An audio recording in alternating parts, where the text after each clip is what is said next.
You're listening to the Overcast. Sunshine on a cloudy day. Part of the Oversoul Gaming channel.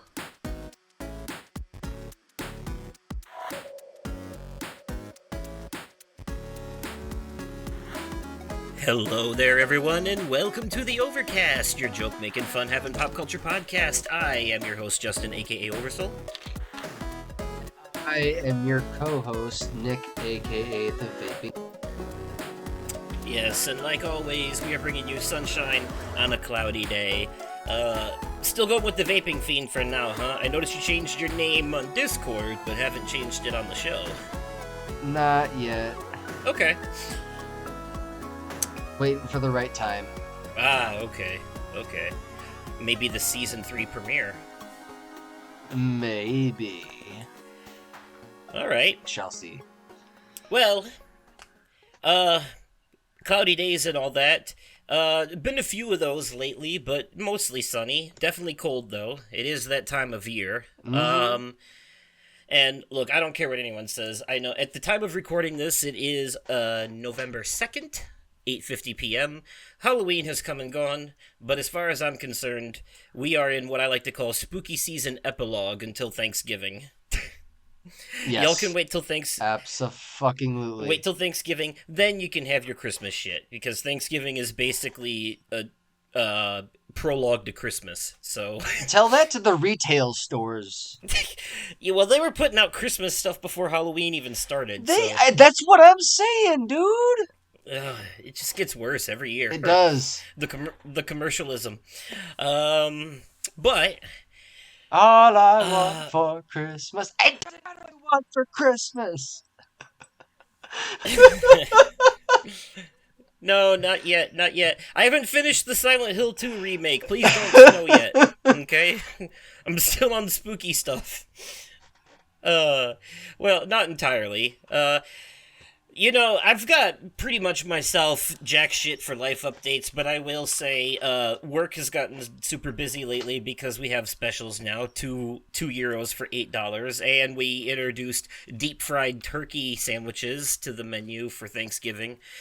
So, yeah, it's been a blast. Love it. Burgers are a mainstay now, by the way. That experiment apparently was a success, and anything to add more tedious bullshit to the menu Right. and make our lives harder.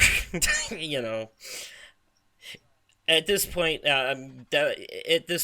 anytime you see a burger or a gyro or a slider or a wrap on the menu, it's like, ugh.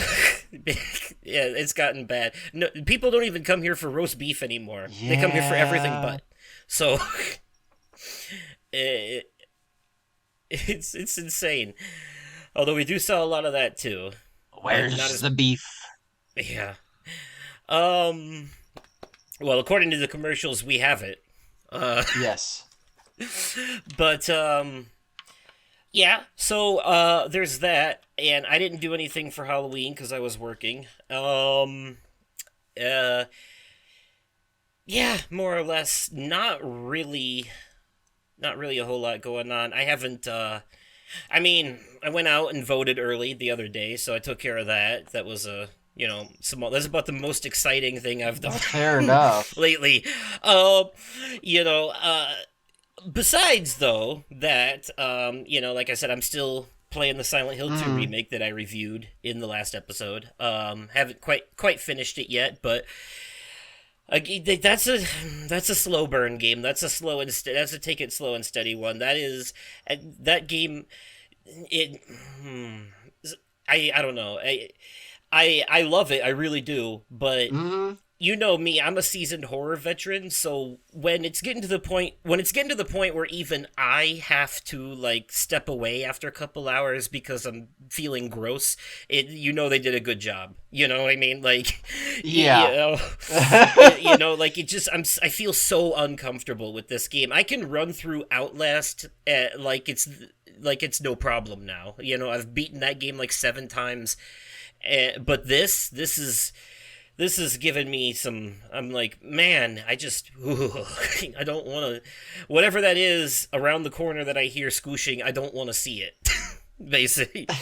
You know, Pyramid it's just Head. very oppressive. It's a very oppressive game, and it's intentional. It's supposed to be. Silent Hill is foggy and it's thick and it's dark and the corridors are claustrophobic and it's supposed to feel like it's weighing down on you, you know. But Mm-hmm. that's the whole point. They did maybe too good of a job, you might say.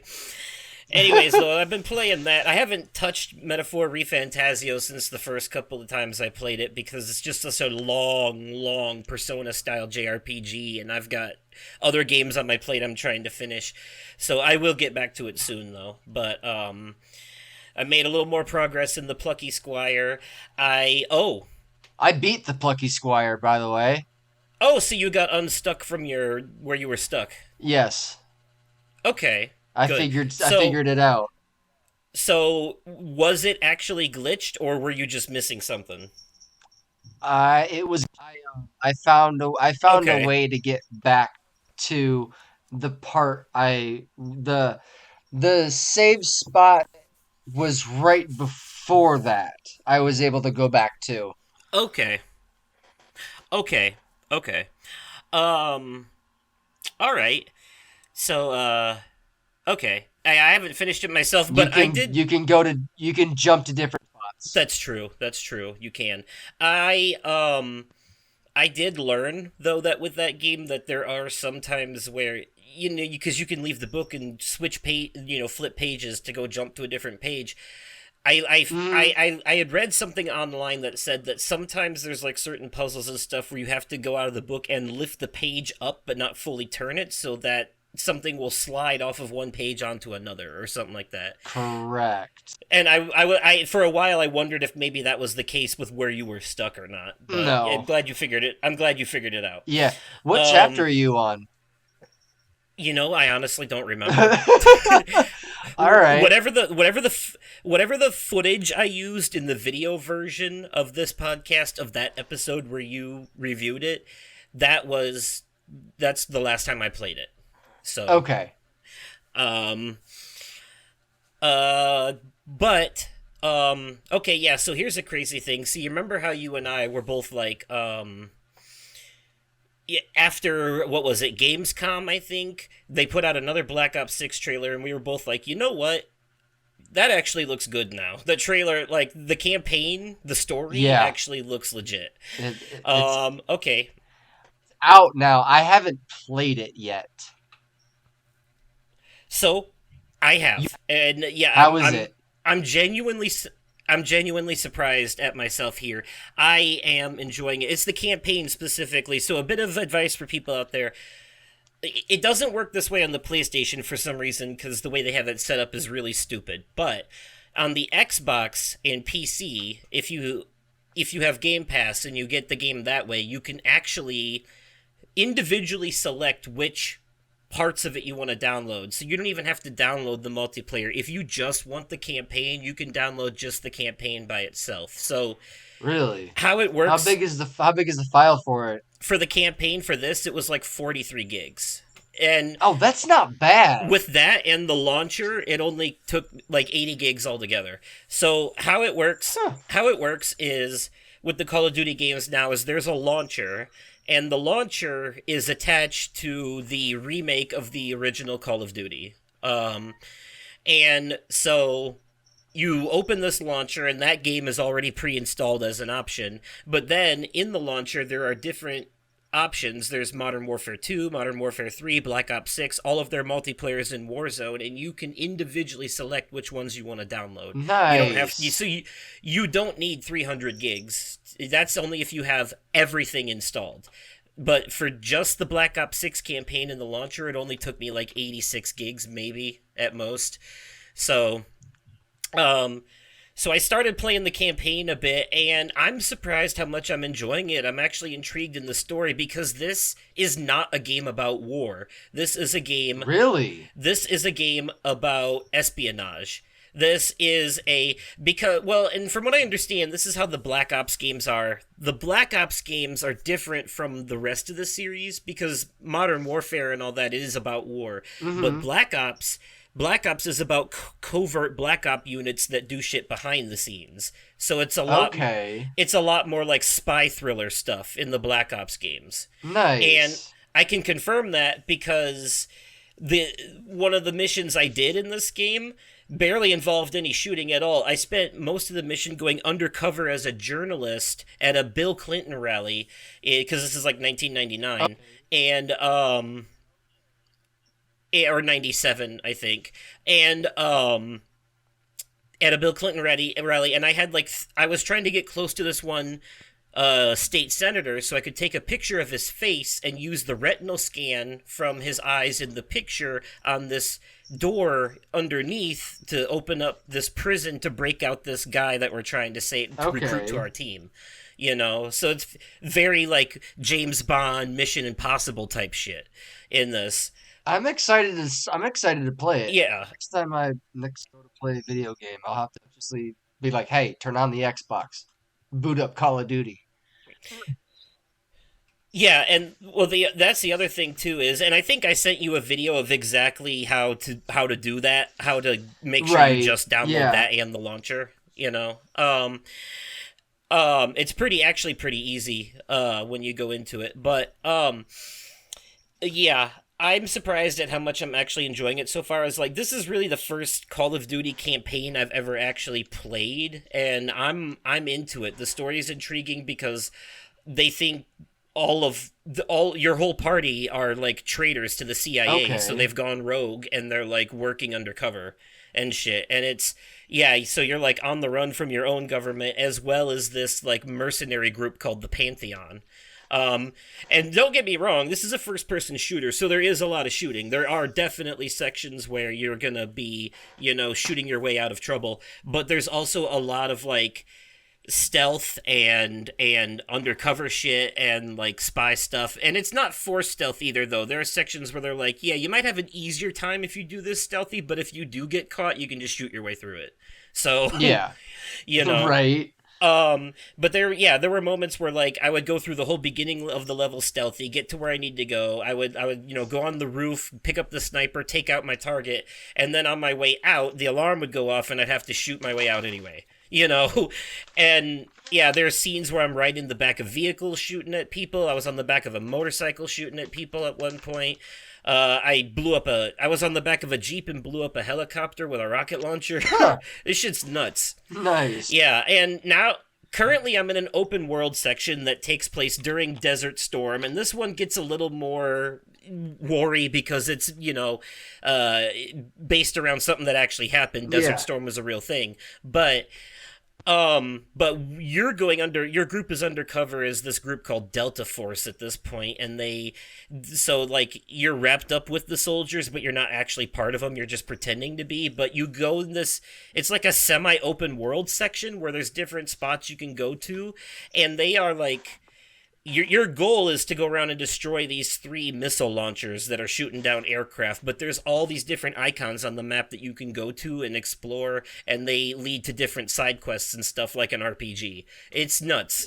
um I never expected an open world section with side quests in a Call of Duty game.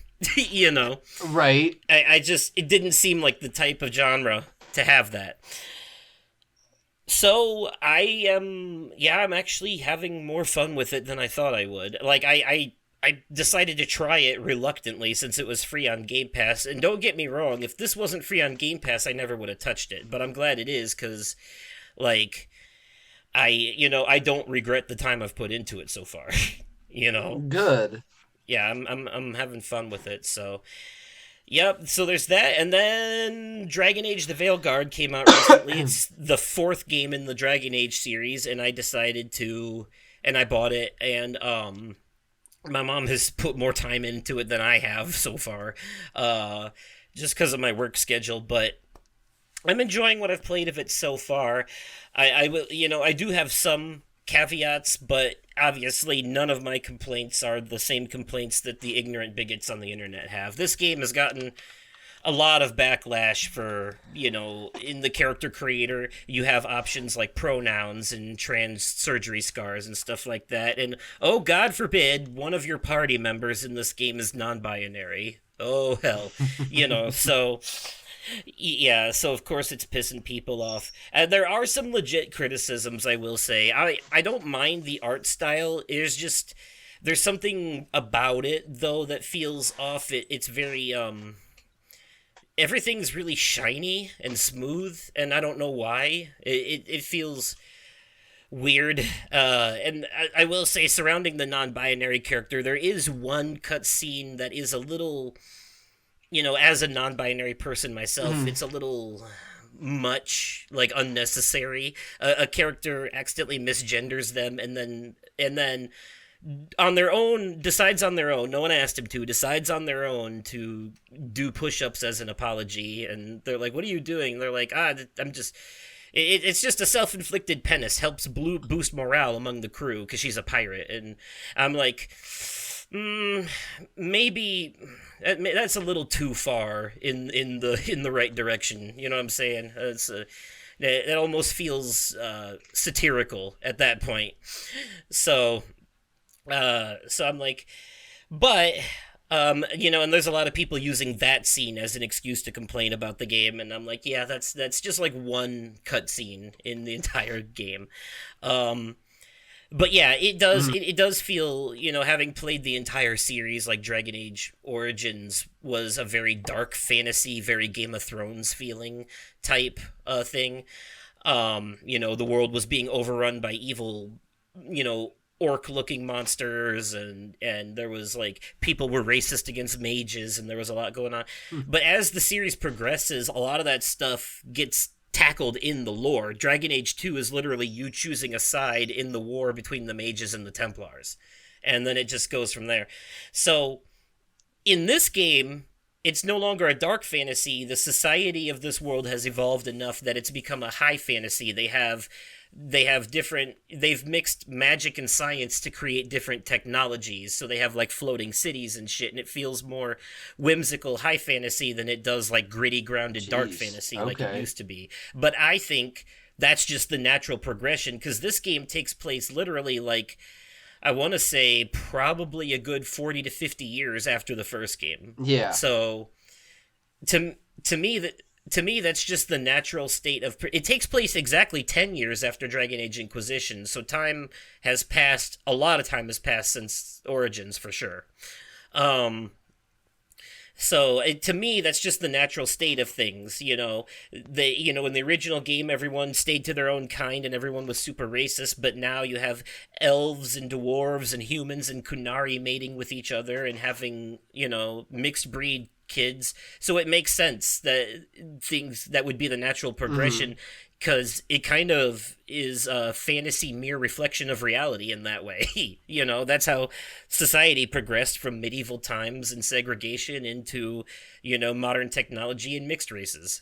So makes sense. You know, yeah, and I made a character that looks like me for this game, and painstakingly spent 2 hours in the character creator doing it. Yeah, blue hair and everything.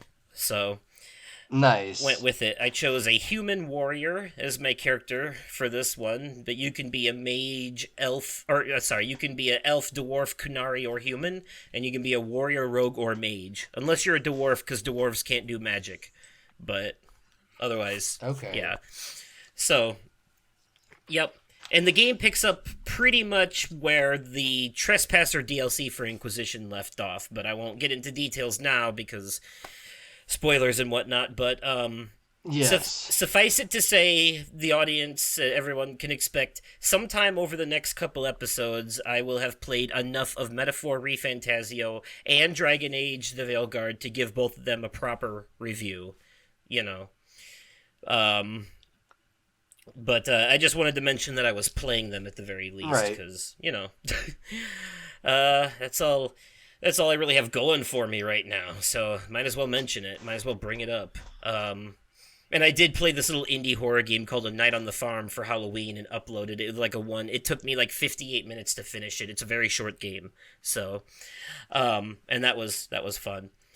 And besides that, yeah, the Clone Wars. I'm still on the Clone Wars and my Star Wars stuff, and the animated series. Continues to be consistently good, and the Michael Keaton SNL I watched and really enjoyed and thought it was hilarious. Oh, dude, that was, oh my God, that was hilarious. Yes, I fucking died. It was, man, that cold open was great. yes, yeah. I liked Andy Sam. Oh, the cold open, you mean? Yeah, not the yeah, the cold open. The cold open and the monologue was fantastic. Yes, I also really enjoyed the monologue with Andy Samberg and Mikey Day coming on to do their own Beetlejuice impressions. Andy's was so good, Mm-hmm. like spot on. He said, And then Michael Keaton did a pleaser. We got a great show for "Yep, you. he sure did. He sure did." It's weird hearing that voice coming out of him without all the makeup, you know. It really is. um, honestly, it's just hard to picture him as Beetlejuice without the outfit, you know. Mm-hmm. It really, yeah, exactly. But yeah, that was great, and I learned on the Lonely Island Seth Meyers podcast that Andy had been trying to get his Beetlejuice on the show for years, and they just never went for it, and they finally let him have it on this. I, Nice. I mean, for all intents and purposes, let's be honest. Maya Rudolph and Andy Samberg are both like honorary cast members for this season because they're in literally every episode. Yeah. So honestly, that might be one of the best things to come out of the current election is the fact that we got these two back on SNL Yeah. for a whole season. Because they really were two of the best during their time. So, and we got a new Lonely Island song out of it. Hell So it's yeah. like boom, so many wins left and Yes. right with that. Uh, we can only hope for the ultimate win coming up here soon. This Yeah. episode will be out after that, but Uh, anyways, though, yeah, that's pretty much it for me. That's the long and short of it. Yeah. I mean, there's another game I've been playing a lot lately too, but I'll be giving an Nice. in-depth Okay. review for that in the media corner. Uh, let's see. Work's been work. Halloween. We didn't really do much of anything. My daughter got herself grounded from trick or treating, so we stayed home and we put on our Bluey costumes. Willow was Bluey, I was Ben, and we sat down and we watched Despicable Me 4 because it dropped on Oh, Peacock okay. that day. Yeah, a lot of Family Guy. In preparation, Yes, for stuff. Um, you saw the Roads to mm, Vegas and Road to India episodes for the first time. Ha- yeah, yeah, no, those two episodes were, too dude, too many okay. people. Stop! The Stop with the road to people. India, the road to India, dude. So from work in Stewie's a call Aladdin center, costume. coming, yeah, dude, that was fantastic. So coming from someone who has worked in a call center, if someone were to if someone were to track down the place I was working just because they talked to me on the phone for customer support, that would be a restraining order. And dude, Yes. that would have gone down so differently in real life.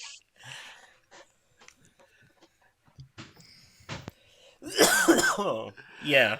Yeah. Oh my goodness. Dude, that it was funny. It was great.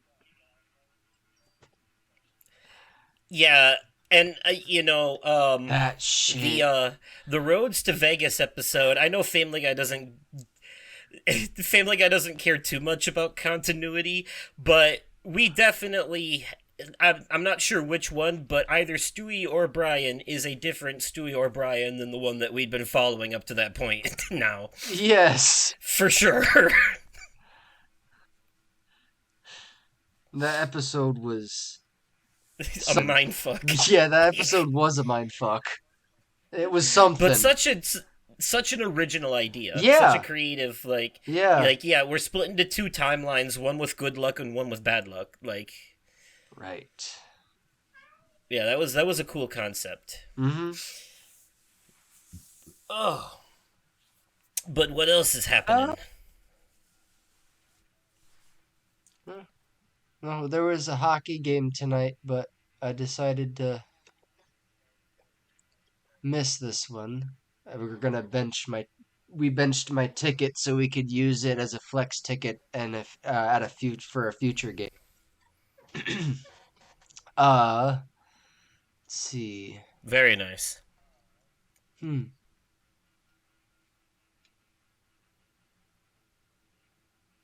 I think that's all I got. Uh, Hey, that works for me. You had a pretty busy update section in the last episode, so yeah, I did. it makes sense that things would have wound down now. Um, Yeah, yeah, it's about definitely. to be daylight savings time tonight. By the way, you'll get an extra hour of sleep. Awesome. Clocks go back at an hour at 2 You a.m. know, okay. So here's something Okay. I don't understand why now kids are getting the day before and the day of the election off of school. My daughter has a 4-day weekend. Huh. Must be nice. We never got that when we were kids. Yeah, either that or I just didn't remember.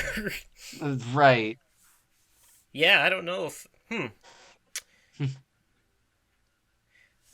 Well, I mean, Eh, in a way, it kind of makes sense because it gives all the teachers a chance to finally go out and vote and yeah, stuff because they don't really get a lot of because by the time the kids are out of school, the teachers they don't leave right away. A lot of them are usually stuck there after hours working on shit. So, yep. Oh yeah, that's another. and I don't know about other places, but out here early voting was only from like 8 a.m. till 4:30 p.m. Yeah, I So went and did that on Wednesday.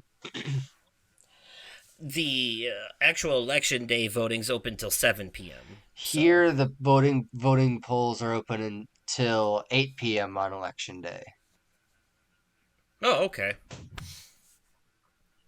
I mean, I think it varies from city to city, not state by state, Yeah. but all right then. Well, that is life updates, I guess. There's not a whole lot going on here. So, straight into the media corner then. No hesitation. Yes, let's mosey on over. Yeah, I cruise through the city and I roam the streets. All right, folks, here we are at the media corner, the part of the show reserved for news, reviews, recommendations, and sometimes previews. Now, in this episode, I'm to understand that we both have two items, and since I already know what I'm going to end on, and since I started the life updates, I'm going to pass the mic to you to start us off on this. Oh, let's see. I've got two things. What do I want to start with? Let's see. We shall start with Wednesday. Sarah and I, we watched the we watched season 1 in its entirety of Wednesday over the course of I think maybe 2 weeks. The Jenna Ortega show, yeah. Yes, I absolutely loved it. So basically, Wednesday is the opening of the show is Wednesday defending her brother Pugsley. And by doing this, first season is have you have you seen it yet or no? I haven't, but I've seen the cartoon and some of the older stuff back in the day. So this is a standalone show. All it's basically Wednesday is the main protagonist in this show. Right. Um, but it opens up. She's defending her brother by dropping bags of piranha in the school pool. It was the swim team that was harassing Pugsley. So Wednesday gets expelled, and she goes and she gets to go. She goes to this school for outcasts called Nevermore in a town called Jericho. Okay. And this is the school that Morticia and name Gomez. Gomez. Yes, wow! I just brain fart. Morticia. This is the school where Gomez and Morticia met and fell in love, and Okay. the school principal was roommates with Morticia when they were students.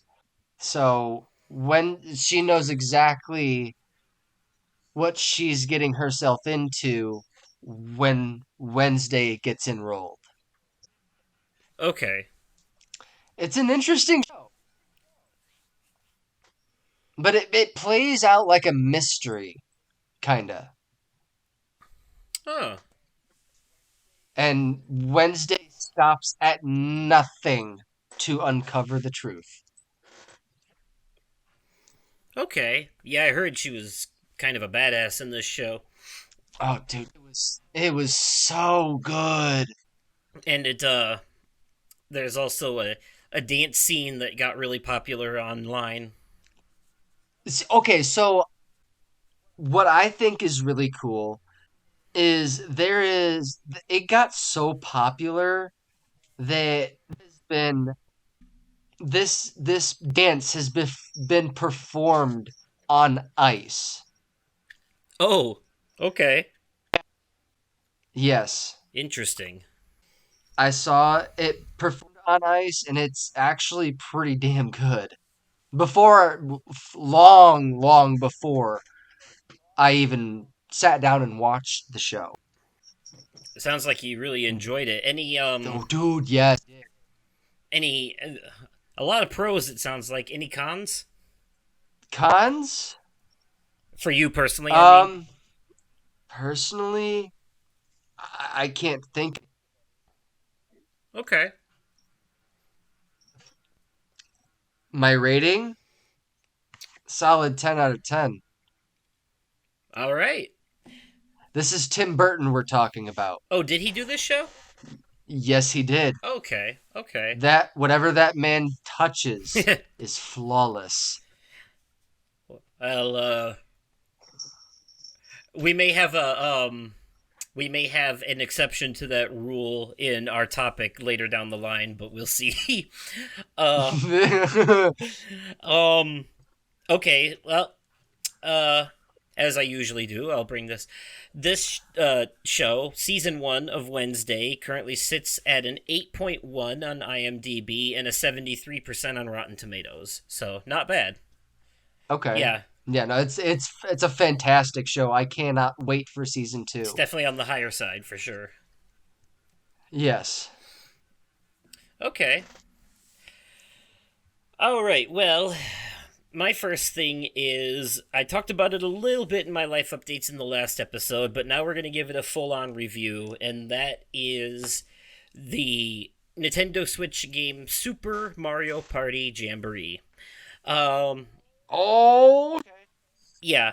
So this, yeah, it's the latest entry in the Mario Party series, and this one has probably the largest cast of characters I've seen so far in the series. It has a whole, uh, like, I want to say 22 characters total.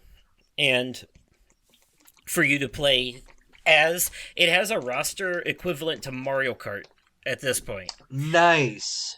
Um, and here's the crazy part too. So yeah, and we've always had like Wario and a few other additions here and there, like Boo sometimes as playable characters in Mario Party. There is like literally the whole bottom row of characters to choose from is Jeez. just a bunch of villains in this one. You've got so you've got like in this one, you can literally play as Bowser Jr., Bowser himself, Boo, a Koopa Troopa, Monty Mole, Birdo, one of the little there's two unlockable characters in this game, and they're very easy to unlock. I wondered for a minute there how you got them. There is in your main plaza in this game, there's a hot air balloon that you get on in order to go play like Yeah. the games, like like the traditional Mario Party or whatever.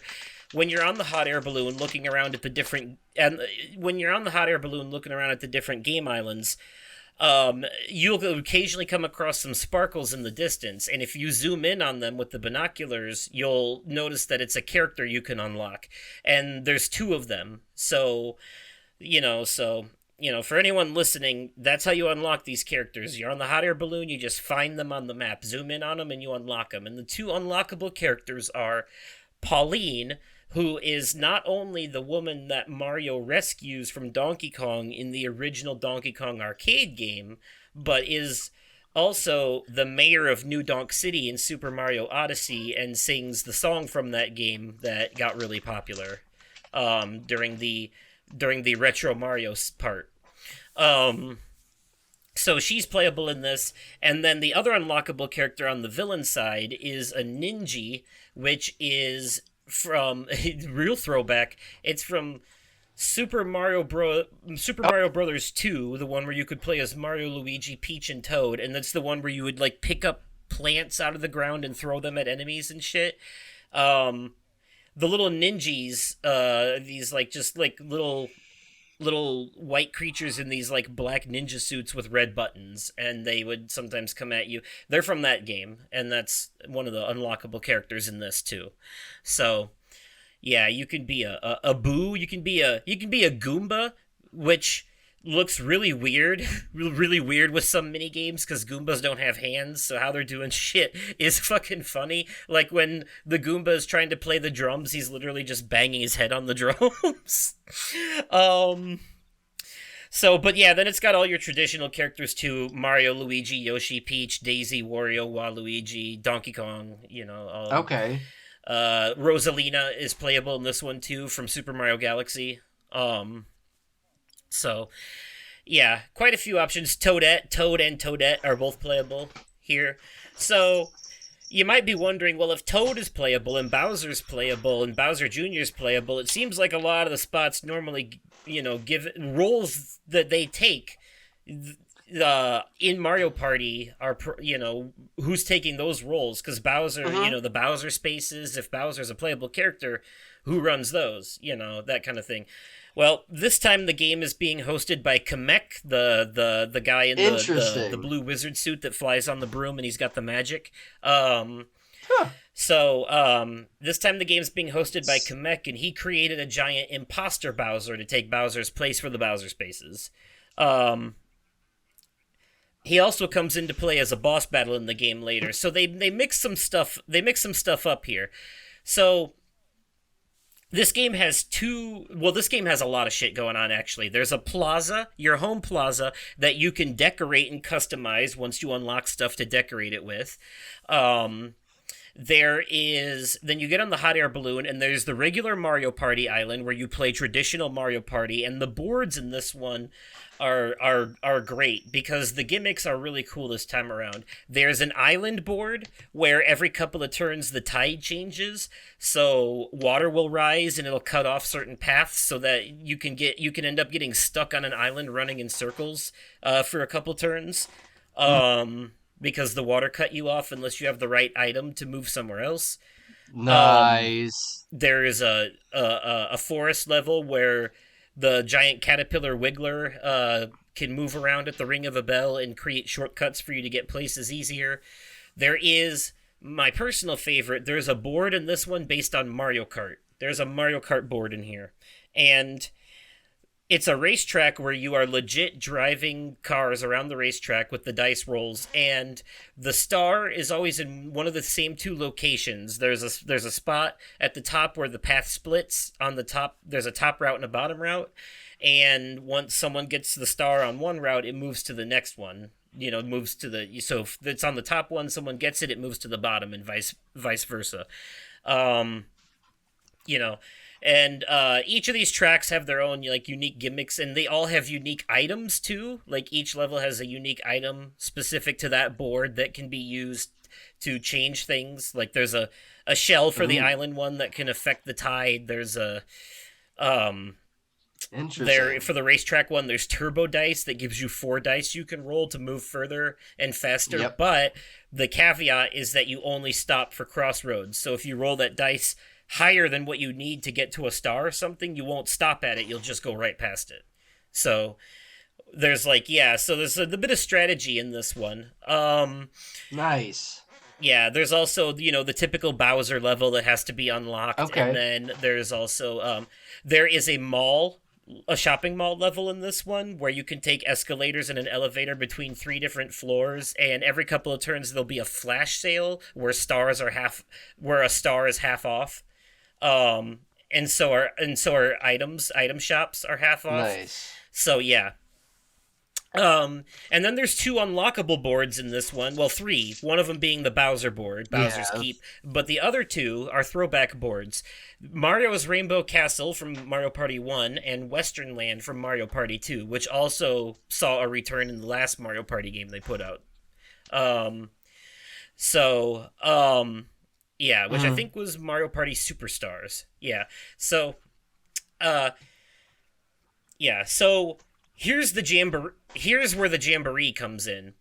This game has what's called Jamboree Buddies, and what will happen is when you're playing any round, there's a chance for one of, I want to say, 6 different characters who are not currently on the board, playing, to show up every couple of turns, and the player who reaches them first will initiate a mini-game where everyone has to fight for this character to become their partner in a mini-game, and the player who reached them first gets a advantage in the mini-game.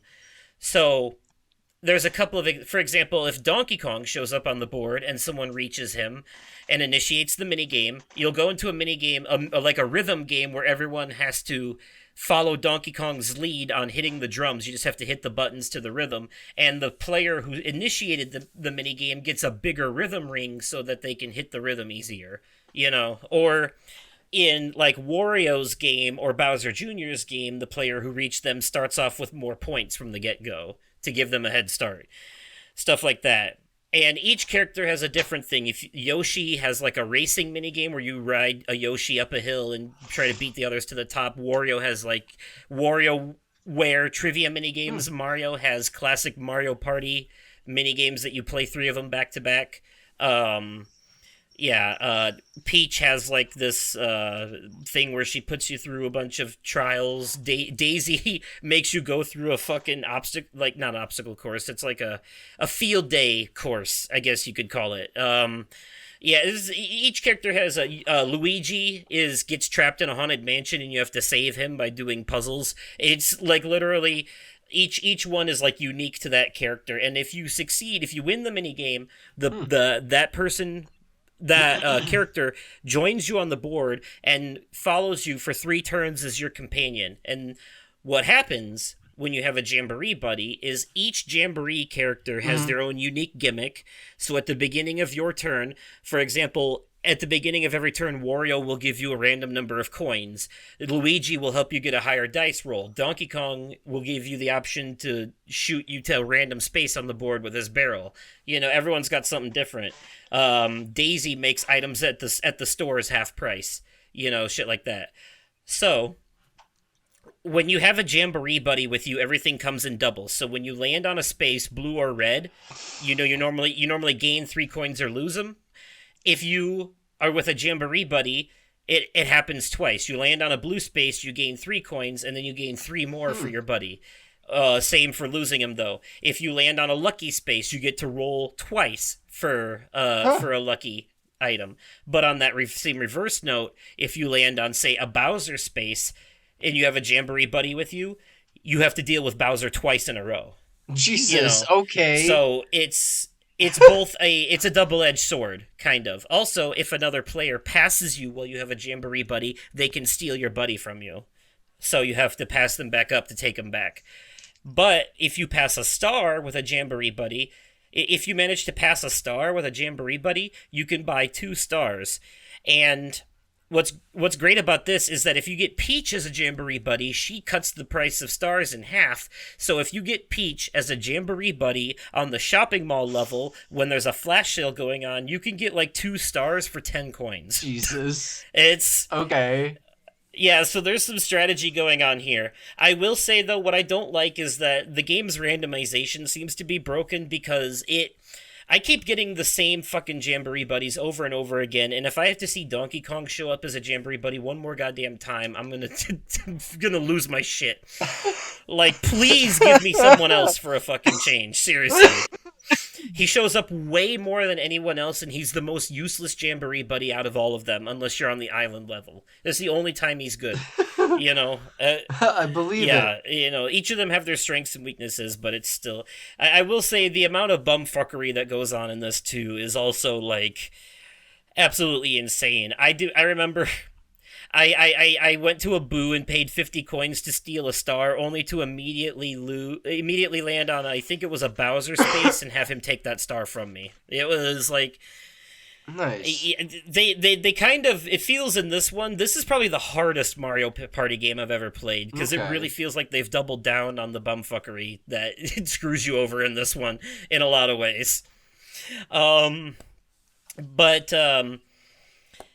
Also, this game has an in-game battle pass that you unlock stuff by earning in-game achievements. And that's how you get the unlockable levels. You have to reach a certain rank. The highest rank is 50, and there's way more than 50 achievements, so it's not too hard. It's not too hard to reach it, But you only have to reach rank 40 in order to get all of the boards unlocked. So, yeah. Yeah, it's not too hard at all.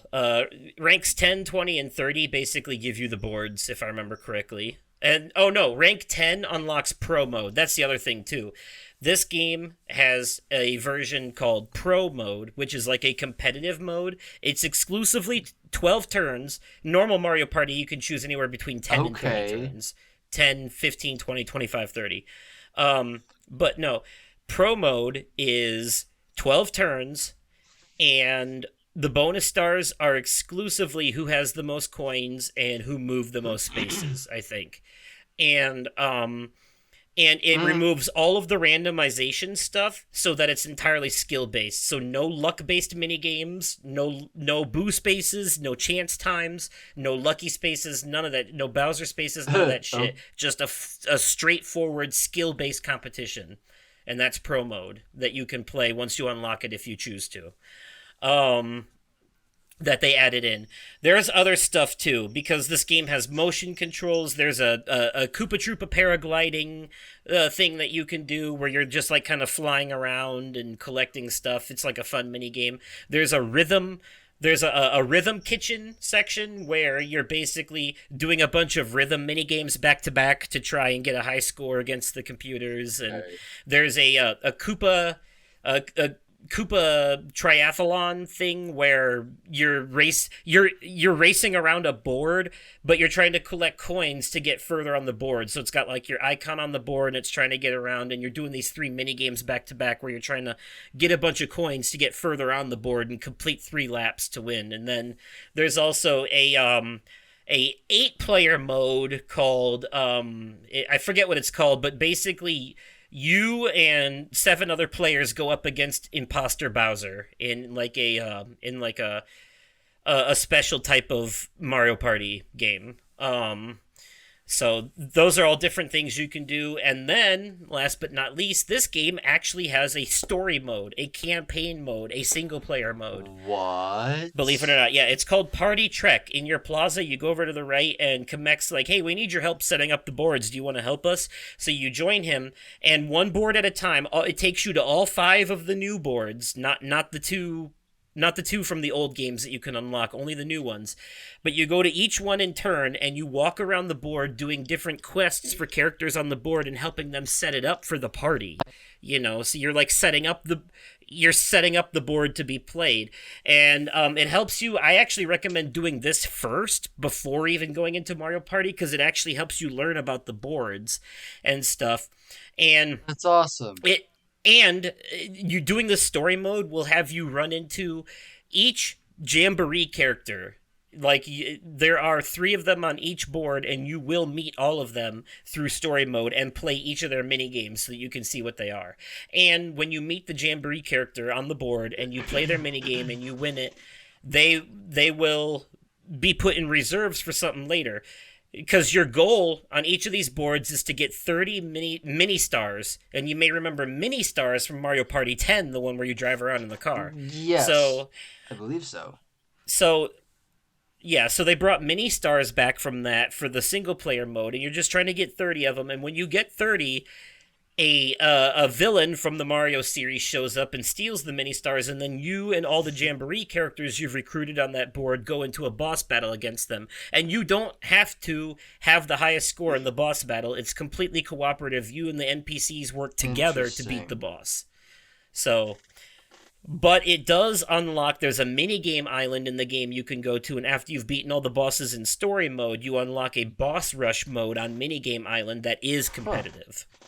If you want to do it. So, yeah, there's actually a lot to do in this game. I just wish, like, I'm getting so tired of seeing the same Jamboree characters in the same minigames over and over again. I wish the randomizer was better, because there's a lot of minigames I haven't unlocked yet, because I've never even played them, because the game keeps fucking landing on the same fucking ones over and over again, And, here's the other thing, too. This game has motion control minigames, and minigames that are not motion controlled. And you have, when you're doing regular Mario Party, when you do the party settings, you can actually set it to turn off the motion controlled minigames, so you can use a normal controller if you want. Yeah. However, if you want to play the motion control minigames, then you have to play this game with a single Joy-Con held horizontally. Oof. Because you need the motion controls for that joy, and you for Mario Party that's fine, because you're just rolling dice, moving around the board, and the mini games are so basic that you really don't need much control for them anyways. You just got to be able to move and jump for most of them, So that's fine, unless your Joy-Con has mad drift, it won't be a problem. You know what I mean? Like that Joy-Con. Yes, exactly.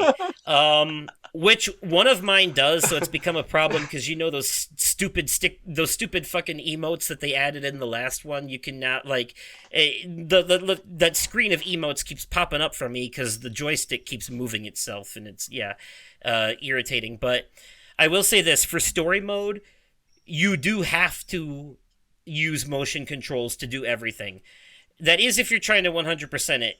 All the story mode boards, you get 30 stars and you can move forward to the next one. You don't have to complete them. However, the most you can get on each board is 60 stars if you do all the quests. So you get 30 stars, you fight the boss, and then if you want, you can stay there and finish the remaining quests, or you can move on to the next board. But you will need motion controls for some of the mini games you have to play for the stars in story mode. So that just keep that in mind. Story mode is a great way to learn about all the different mini games, what the boards are like, who the Jamboree buddies are, and what their games are like. I will say this though. The one thing they did in story mode that really pisses me off is that some of the mini games that you have to play for mini stars in order to get 100% are the ones that are entirely luck based, and that is fucking stupid. Don't put luck-based mini games in the story mode. That's stupid. Those should all be skill-based. And the two examples I will give you, one of them is this one where there's 5 keys and 3 doors, and everybody has to choose a key and grab it and see if it works on that door, and if it doesn't, they go to the back of the line, and it's the next person's turn. And after everyone has found a key that works on the 3 doors, the last player left behind is just SOL. But the first person to find a working key is the winner. And you have no idea until you've seen someone use them and fail which ones do and don't work. It's like an upgraded version of that stupid exploding Bowser head one, Yep. And the other luck-based minigame, there's a 1v3 minigame, and this one is the bane of my existence. I fucking hate this one so much.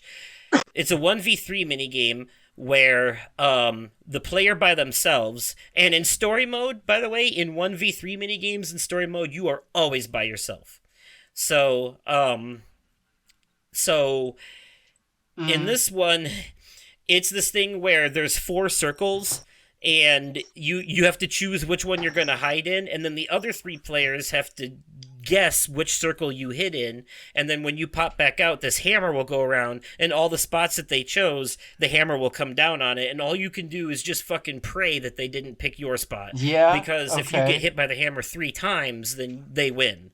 So, and I've had it where, I shit you not, I've had it where I get through the first, because it's 3 rounds. I get through the first 2 rounds, the hammer never touches me. I go completely unscathed. Then I get to the 3rd round, and all 3 of the motherfuckers on the other team all pick the exact same spot, and I get hit 3 times in a row and lose on the final round. It's some horse shit.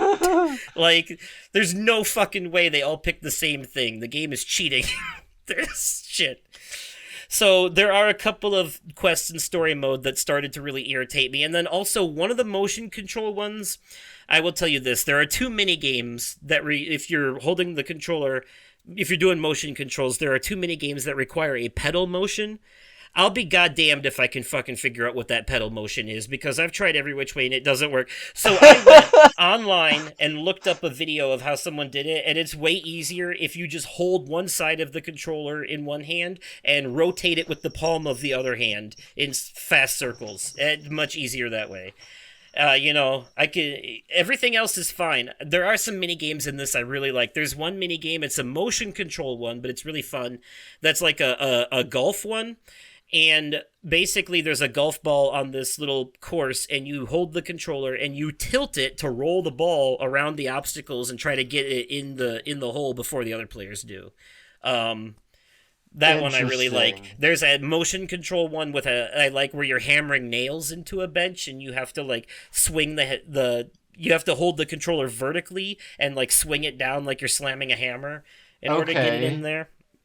And there's a couple. One of the classics, Platform Peril, makes a return in this. The one where you're like jumping across platforms up in the sky and trying to reach the end first. Yeah. But in this one, it's a coin-based mini game instead. So instead of trying to be the first to the end, you're just trying to collect coins before the other players do. And because no matter if you fall off, you're just out. You can't keep collecting coins, but no matter what, if you collected even 1 coin, the game considers you a winner in that game, Because you know how the coin mini games work. Anyone who got money comes out a winner in that one. But when you're doing the single-player mode, when you're doing Party Trek, and you do those coin-based mini games, it does not consider you a winner unless you had the most coins. So keep that in mind. Okay. Yeah, sometimes it'll give mini star. If you get like first place, it's 3 mini stars. Second place is 2. Third place is 1. And some of the mini games like 1v3 or 2v2, you just have to win. Period, and then you'll get like 2 mini stars out of it. stuff like that. Sometimes you get mini stars for doing quests. Like they'll be like, "Hey, I need this item. Go find it for me." And then you'll go find the item, pick it up, bring it to them, and they'll give you a mini star for it. Simple stuff like that. And every level has Lakitu, the guy on the cloud that picks you up when you fall off in Mario Kart. He Yeah. Every level has him, and he has a 10 round quiz about the board that you're on, and if you every question you answer correctly gets you a mini star. So, uh, Nice. so you get 10 mini stars out of him alone. So yeah. Hmm. So yeah, overall. Oh, and this game also has online multiplayer, and not just for the boards, but for a bunch of the different game modes too, like the Koopathon and the Imposter Bowser thing. Oh, that's Speaking awesome. of which, the final boss of story mode is Imposter Bowser, and then the credits roll as it considers you having beaten the game that way. Okay. So yeah, like this game actually has end credits because it has a story mode. Nice. So yeah. So yeah, I highly recommend this one. There are some, like I said, some caveats. I do have some issues with some of the BS in this game, but overall, I'm really enjoying it. I would give it an 8 out of 10. Okay. It would be my score. You definitely got to get your hands on this one so we can play it together. The Yes. Mario Kart board is amazing. That'll definitely be something I'm probably gonna end up doing a 2-for-1 deal on Christmas. Yeah. So that Yeah. is oh yeah, I guess I should probably say Super Mario Party Jamboree Metacritic. That will give me what I'm looking for. This game currently on Metacritic has a an 82 on Metacritic, so that's about where I Okay. put it. 8 out of 10. Yep. And that's the critic reviews. The user score for it is a 9 out of 10 average rating. Okay. That So, makes sense. so, yep, it's the highest rated Mario Party ever so far. Nice. There are parts of me that does kind of like some of the previous game better, Mario Party Superstars, but I do like a lot of this one. There is some bullshit that irritates me, but that's pretty par for the course for Mario Party. Yeah. So yes, yeah. There was actually, I'm not gonna lie, there was one time where I actually quit a game and went back into it because it auto saves every round because I was doing so well and I was about to lose everything to a bad roll. And I was like, nope, we're not doing that. I went back in, I restarted that round, got the exact same fucking roll the second time. Man. So I was like, is the game on to me? Is this predetermined? I was like, no way. If this happens a third time, that means this shit's predetermined and not actually random. So I went in a third time, got a much better roll this time. So it is random. I just got very Okay. unlucky twice in a row. Right. So yeah, but yeah, 8 out of 10. That's my score. All right, what's your second thing? So there's a a recent show revival,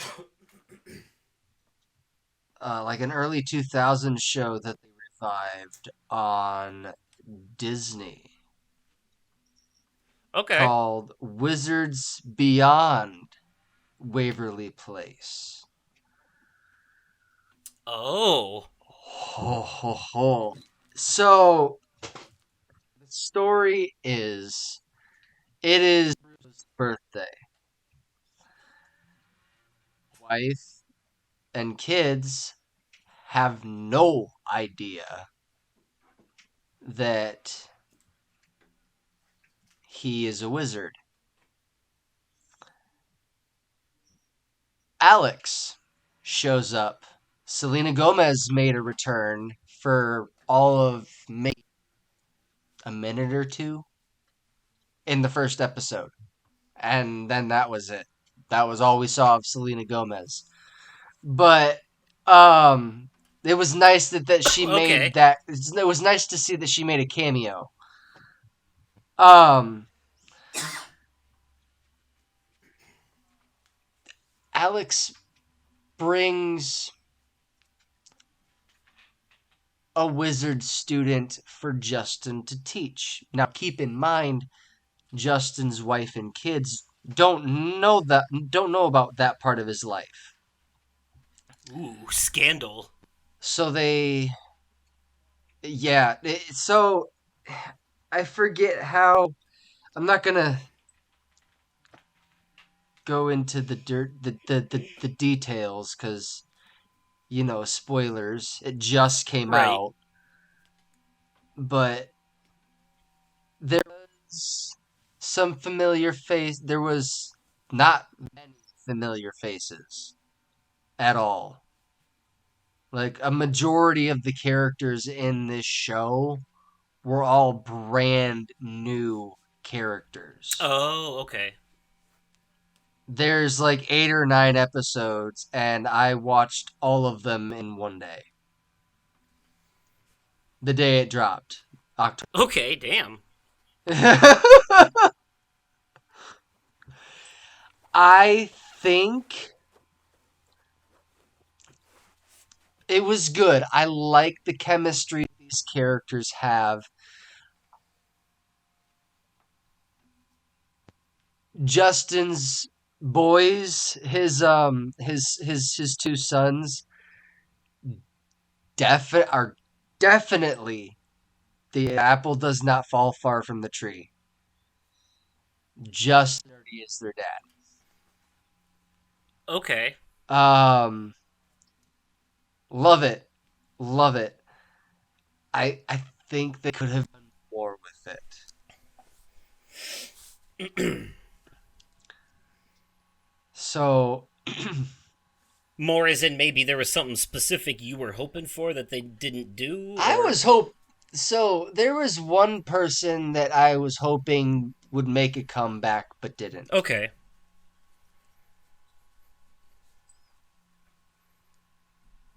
Like there to give you an idea, including Selena,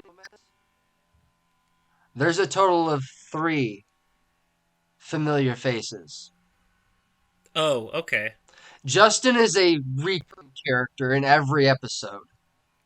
There's one other character that came back for like maybe 1 or 2 episodes. I think it was maybe just one episode actually out of 8 or 9. Okay. I would give it an 8 out of 10. Okay, that seems pretty fair because from I like the original show. I don't see this unless they can bring back more cast members in like a season of it. I don't see the show going any further than the first season. fair enough. I love And the. Don't get me wrong. I love Wizards of Waverly Place, but I without cast members from the OG show, I could be wrong, but I don't think it would go anywhere. okay. Well, this game currently has a 6.7 out of 10 on IMDb. That's almost a 7. Yeah. And an 82% on Rotten Tomatoes. Okay. So, that's just about in line with what you No, said. I liked it. It was I could have done more. Fair enough. I could have. They could have put Selena Gomez could have been in more than just one episode. Okay. But she's got Yeah, she's got her thing that she's doing with Only Murders in the Building. So which true. that is a whole nother. They're coming back for a 5th season. Nice. Okay. Season 4 was supposed to be their last, but they left it wide open for a 5th. Okay. Yeah, I gotta get back to that. I liked what I've seen of it so far. Oh, it's so good. So good. Such a show. So, the next thing on my final thing for our media corner here all together kind of sticks in theme with with the last thing I talked about in a way. Mm-hmm. But I'm gonna be doing. I know that you've reviewed music albums on this show before, but I have not, and I will be doing my first review here of an entire album, and that is the newest album by Starbomb called Starbomb Boom Rise of Lyrics, which is a reference to Sonic Boom Rise of Lyric, which was a very very bad Sonic game. So but it was one of the funniest Let's Plays that Game Grumps did because of how it was. So anyways, yeah, so Starbomb Boom Rise of Lyrics, for context here for how a lot of these songs play out.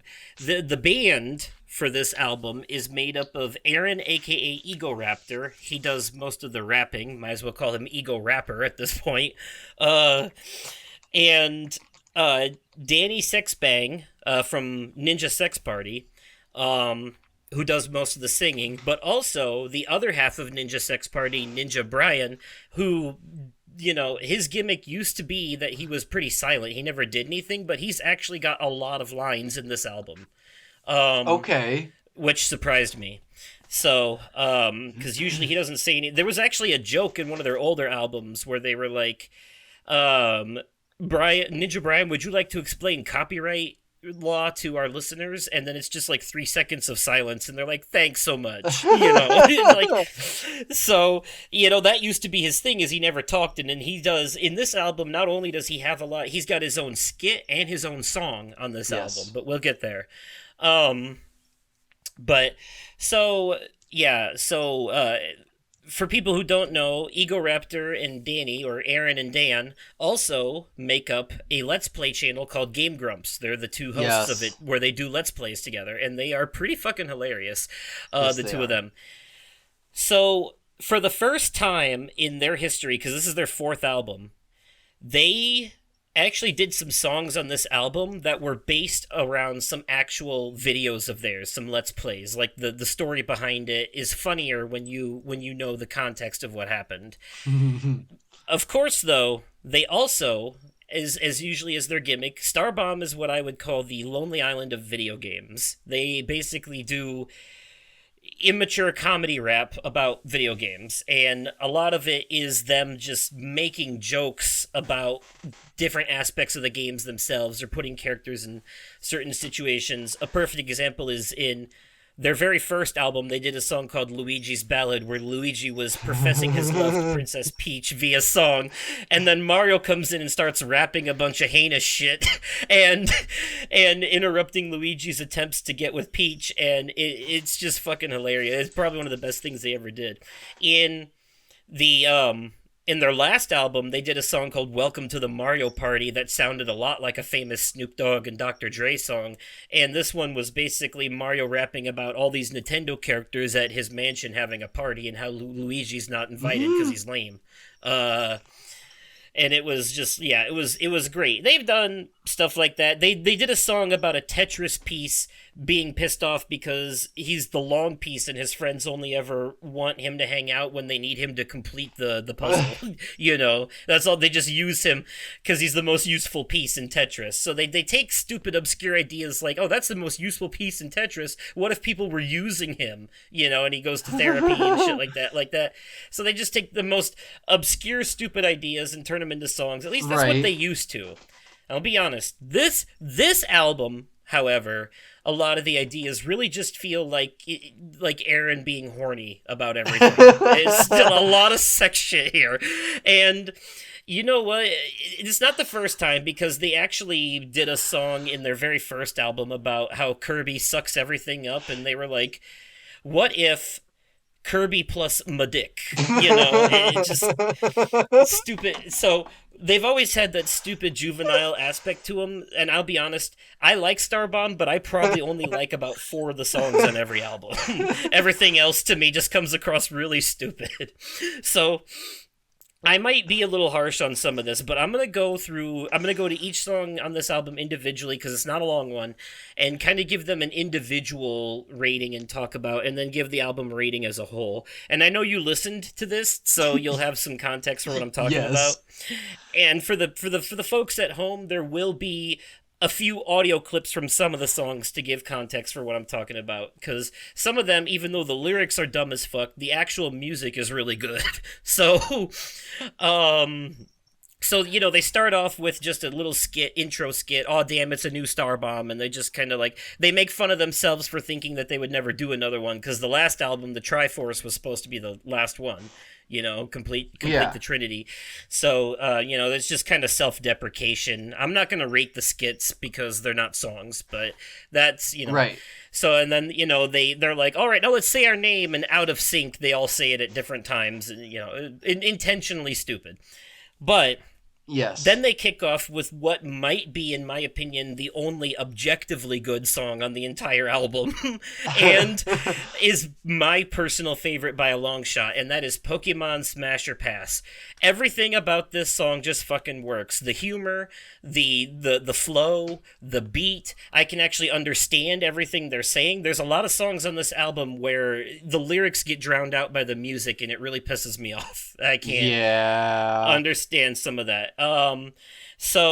It's because the album it's recorded well, it's mixed well, but it's not mastered well. There's some mastering problems here overall, so that's why it's.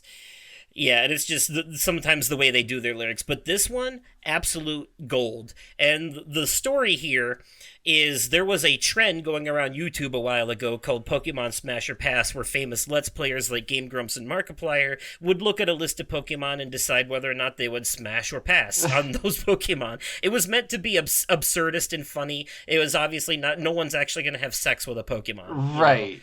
I mean, well, some people might, but not anyone sane. And Furries.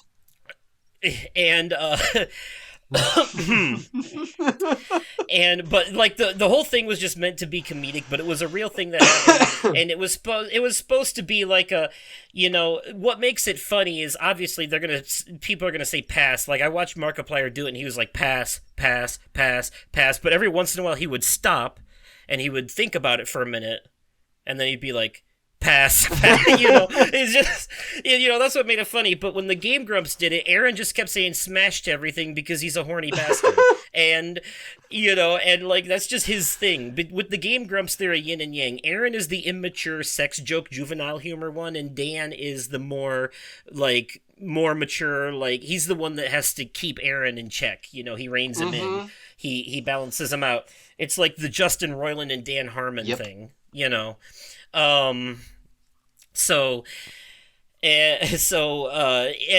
Dan was starting to get legit pissed about it because Aaron wasn't taking it seriously. He was just saying smashed everything. He's like, that's not how the game works, Aaron. So they made a song out of it, and that's what this song is. Dan comes up to Aaron, and he's like, hey, let's play around a Pokemon Smasher Pat, and Aaron just says smash to everything, and like his line, the whole song is He's smash. like, what about me? And Dan Pass. keeps trying to. Yeah. Yeah, and Dan, the funny part here is Dan just keeps completely getting progressively more unhinged and irritated with him throughout the song. And then finally he gets to the point where he like lists off a bunch of things that aren't Pokemon just to see if he'll find the one thing that Aaron won't fuck. And he just keeps saying smash to everything, including a chessboard, a bowling ball, a car. And one of my favorite parts, though, is the one time Aaron says anything but smash. I really feel like he's just trolling Dan at this point on purpose, because Dan finally gets mad and he's like, Aaron, what's the deal? And he says smash. He's like, you can't smash deals. And then Aaron says, come on, Dan, who doesn't like deals? As far as I'm concerned, I'm just keeping it real. It's fucking great. And then Dan's like, okay, let's try this again. Gloom. Smash. Seal. Smash. Muck. Smash. Feel. Smash. Aaron, what's the deal? Smash. You can't smash deals. Smash. Come on, Dan, who doesn't like deals? As far as I'm concerned, I'm just keeping it real. Okay, let's go for one last round. Your shocking need to plow never ceases to astound. So yeah, and then like you said, yeah, at the end he's like, "Wow, what about me?" And he's like, "Pass." He like the one pass is his best friend. Oh, that had to sting. So yeah, everything about that, and I fucking love the beat too. I listened to that song on repeat after it came out. The problem with this song, though, the only problem, is that it comes at the beginning of the album, and it's the first single they released before the album, so it set my expectations for everything else way too high. Fair enough. Because this song by itself is a 10 out of 10, and it is the only perfect 10 on the entire album. Okay. Hands down. So, for me, personally. Then the next song, this was also the second single they released. The next song on the album, Nintendo Online's Greatest Announcement. This is them making fun of Nintendo Directs. Yes. It's also meant to be a parody of the Whisper song by the Yin Yang Twins. I hate this ASMR shit. I do not like Whisper stuff. It's like fingernails on a chalkboard to me. I could not stand get it. past this song. I couldn't. Yeah. If you watch the music video, though, which I did, it is clear that they're doing like a Nintendo Direct, but it's like they're playing on the My Uncle Works for Nintendo, so I have insider info thing, and they're doing like a secret Nintendo Direct where he's, trying to seduce this girl with all these secret Nintendo announcements, and it's just them listing. Starbomb likes to do this thing called list songs, is what I like to call them, where the lyrics of the song is literally just them listing off a bunch of shit. They did it technically that's what Pokemon Smash or Pass is. It's just Dan listing off a bunch of Pokemon and Aaron saying smashed all of them. They actually did that on a previous album. They did a song called The New Poke Rap, where Ash has been in the hospital for a while, and he comes back out, and Brock's like, here's all the new Pokemon you missed. And they do some real ones at first, but then they start doing some real, like, stupid made-up ones. And that one was actually kind of creative, because they, like, literally came up with their own Pokemon for that song. Okay. But yeah, they did another one, a Zelda one on the last album called A Boy in His Boat, based on Wind Waker, where they were making fun of how Zelda games just kind of like give you way too much shit, like way too many items that you have to carry to get past stuff.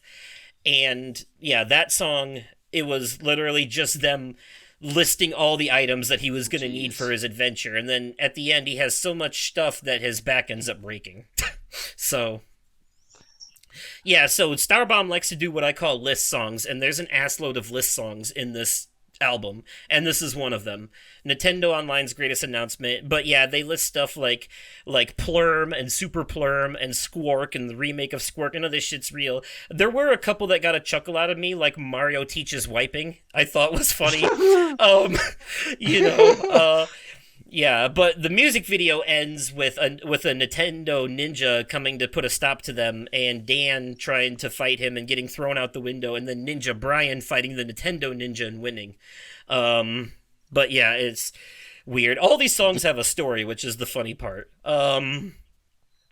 Then we had another skit called Brian Pitches Ideas, and this is a Ninja Brian skit where he calls Aaron and Danny, and he's like, hey, I got ideas, and he's like, what if we did the Ocarina of Crime, or what if we did the Super Mario Bros, and they whisper to each other, and they're like, yeah, these ideas are fucking terrible, we hate them, I just really want to kill this guy right now, and like, but then he does this one, he's like, what if we did a song about a government that really treats its people correctly, a true democracy that cares about the people, it was like a very, like, forward-thinking, patriotic thing and all that, and they're like, yeah, that's a good idea, we could go with that, we love it. And he was like, yeah, I'm glad you like it, but fuck that shit, because instead, let's do a song about how Aaron wants to fuck the jar from Elden Ring. And that's exactly what the next song is. Oh, by the way, my rating for the Nintendo Online Greatest Announcement song, I'm gonna give that one a 6 out of 10. I just don't like the whisper shit, but I do like the idea behind it, and I do like some of the jokes. I just don't like the way it's executed. But the next song, Kiss the Elden Ring, I fucking love the beat to this song. The chorus is like, you got me like, ooh, it gets stuck in the head, and the beat that happens in this song is I could only describe it as the kind of like hip hop beat that you would hear in one of those like old school hip hop music videos where it's got like this vintage filter over it and all the footage is like camera footage of them driving through the old neighborhood, and it's like the houses and the railroad tracks and the liquor store and the people on the porch. You know what I'm talking about? Like, Yep. yeah, it gives that vibes. Like it gives like the beat gives like, you know, old home video vibes. And You got me like, ooh. Got me like, ooh. Got me like, ooh. Got me like, ooh.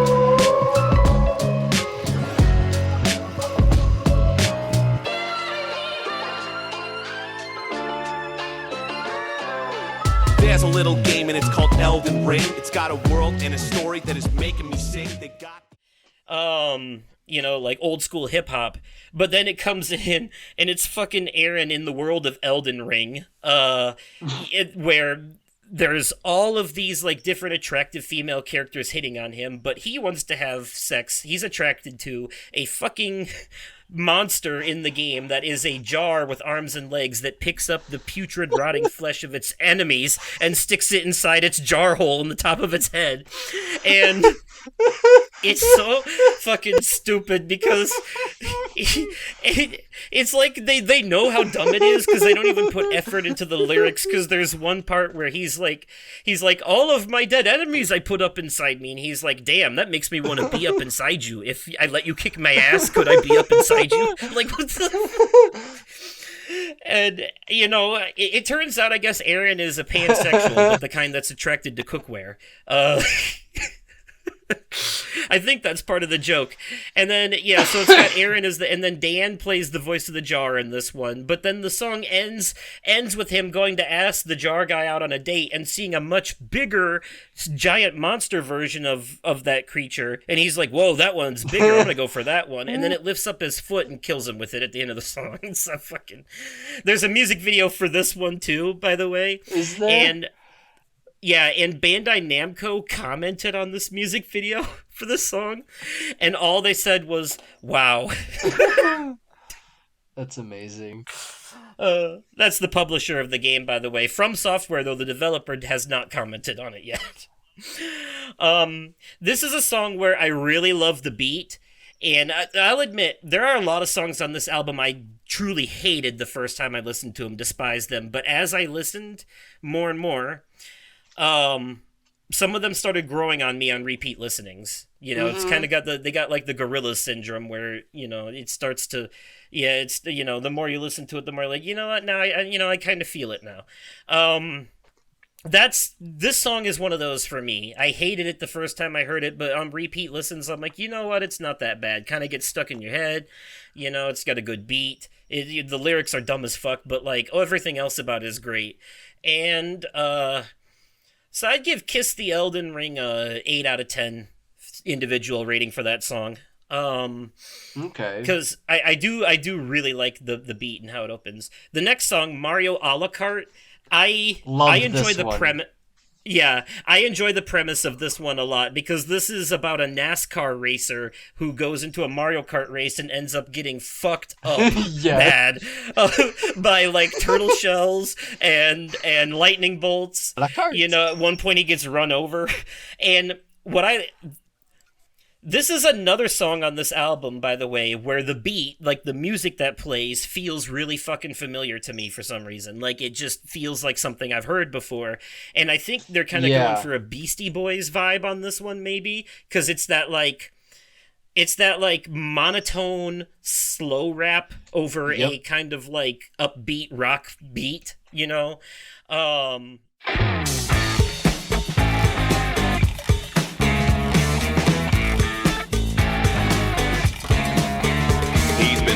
practicing racing. He drove for NASCAR. He's a normal human being with a normal ass car. He tips his hat to Mario. They ring the mushroom cup bell. He steps on the gas. Red turtle shell. Oh no. Oh my god! Oh no. Oh god! Yeah. Is this some kind of accident or something? Yeah. I don't know.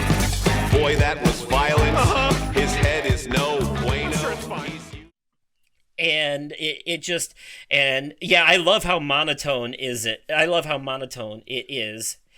Like, and I love, one of the things I do like about this song is when Aaron goes, "Yeah, yeah," in the fucking chorus. Yeah, so this is another one where Aaron's doing well, rapping, you could call it, in this one, and Dan is the race car driver.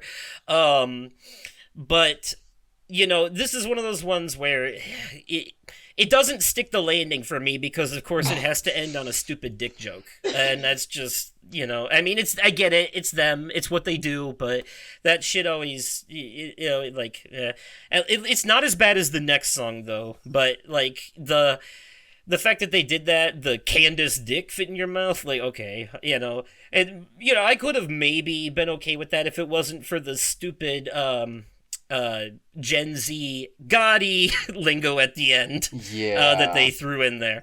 I know that Aaron does that shit ironically, because he thinks it's stupid, so he's doing it to make fun of it, but it's still cringe. It's still, so. But up until that point, I really like that song overall. So that one's another 8 out of 10 for me.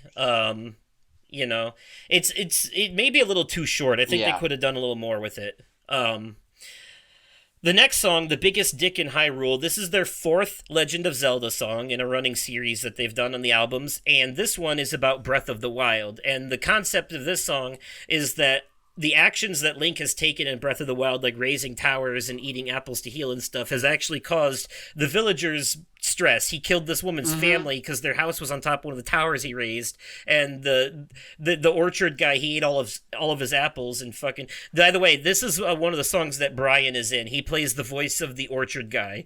He's like, if I find the guy who ate all my apples, I'm gonna cut off his dick. That guy, that's Ninja Brian.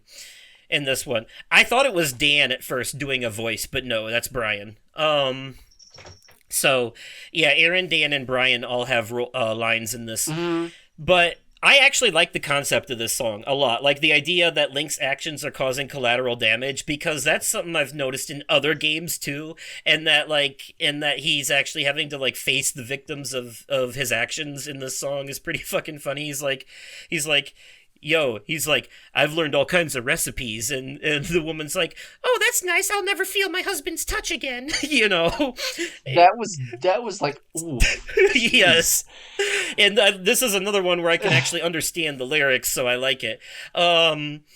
But this is another one that doesn't stick the landing for me, because the guys that got cholera from watching his horse, as soon as they found out that he woke up the Great Fairy, they all turn into these like Gen Z dude bros, and they're like, oh, she's fine, bro, for real, no cap. It's so stupid. And then it ends on a fucking shit joke on top of it, which I'm sure you appreciated. When they do that fart noise, I know you lost your shit. Like, I know you did, because I know you. Like that little that they did, like I know you laughed.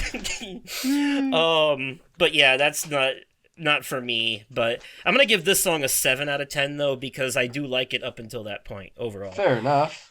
Next song I'm not so big on overall. Krobus is Hot. What I like about this song is the tune, because of that, like da da da da na na na na. Another piece of music that I swear to fucking God I've heard before somewhere else, and I just can't quite place my finger on it. This whole album, every song on this album, the music that they use feels like I've heard it somewhere before.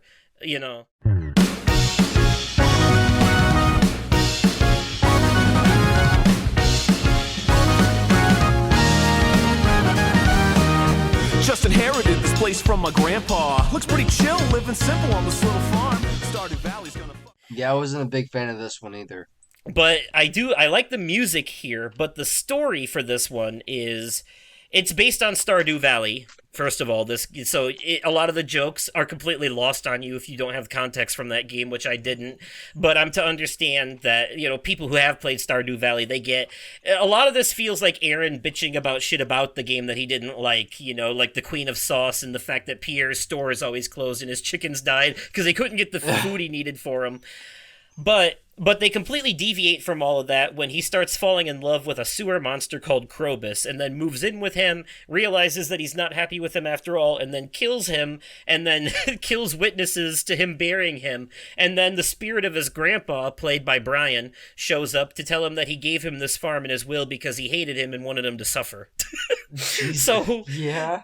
you know, overall, it's a pretty fucking harsh song, but, like, yeah, it's one of those ones where I don't like the verses because it's just Aaron angry screaming about everything and making very lewd sex remarks about Krobus throughout the most thing. But you know, this is another horny song, and this one is like too horny for me. The other ones can get away. This one is over the top. And it's a horny song that ends in murder as well. Yes. It's crazy. But what I like about it, though, what I do like is Dan's part during the chorus. And look, a lot of the parts I don't like about these songs have to do with Aaron. Honestly, but Dan, if you've ever listened to Ninja Sex Party, that man's got an angelic singing voice. He's got a beautiful singing voice. So his singing during the chorus of this song is like the one thing that saves it for me overall. It is it's the parts where he's like, dun dun, gotta kill Krobus, bum bum, dun dun dun dun dun. I like that part, but the rest of it can fuck off. It's this song is a 5 out of 10 for me overall. Oof. Yeah, not feeling it. The next song though, Joy-Con Drift. This is one of they have what I like to call an angry rock song on every album, and this is their angry rock song for this album. It's not always rap with them. They always throw an angry rock song. The Tetris song I mentioned before, that was their angry rock song on that one. Okay. So Joy-Con Drift, the story here, though, is that, like, the dude is so angry about his Joy-Con Drift, he's writing a song about it, and he invites his friend Trevor over, played by Dan, to help him with the song, but that's where while they're writing the song, he finds out that Trevor's been sleeping with his mom, and then his friend Trevor becomes his new stepdad and helps him fix his Joy-Cons, and then he ends up liking him. He's pissed at first, he's sleeping with his mom, but then he's like, and the song slows down, he's like, hey, buddy, I know these aren't the sticks that it came with, but if we respect the craftsmanship and we'll take it apart, we'll look at it, I'm sure we can, fix it and make it work like it used to. And it's like silence for like 2 seconds. And Aaron's like, I don't got that Joy-Con drift anymore, But yeah, it's just like, he's mad that his friend is sleeping with his mom, but his friend becomes his new stepdad and helps him fix his Joy-Cons. And he's like, all right, I love you, friend dad, who's the same age as me. This is weird, I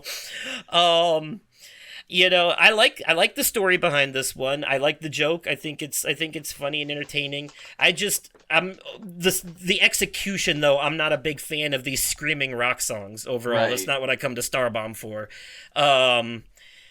So I'll be fair and give this one a 7 out of 10. Overall, it seems like it's a song you like because you keep mentioning it. Joy-Con drift.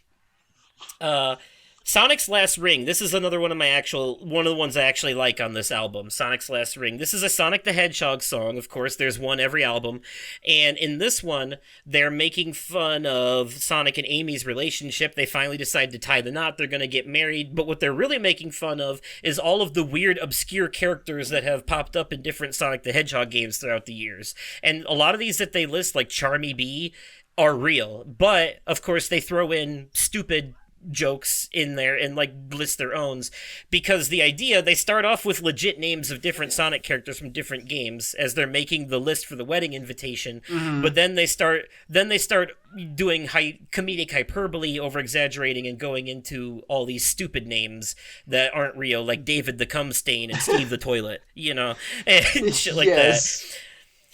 And then the song ends with Robotnik shooting Sonic before while he's trying. Well, they're up there. Shadow is the rabbi, and he's trying to marry them, and Robotnik shoots Sonic, and he drops all his rings, and Amy gets pissed, and a fight breaks out in the wedding. And the whole end of the song is just all these cartoon sound effects of all the characters fighting each other. And if you listen closely, you can hear Sonic say chili dogs, and Shadow say chaos control, and shit like that in the background. And then the song finally settles down, and Sonic and Sonic and Amy get married. And really, I think this was just an excuse for Aaron to do his Sonic voice at the end when he's like, I do. All right. You know, like, Aaron does a great Sonic voice. I love his Sonic voice. So this is actually one of my favorite songs for two reasons. One, because I love the premise.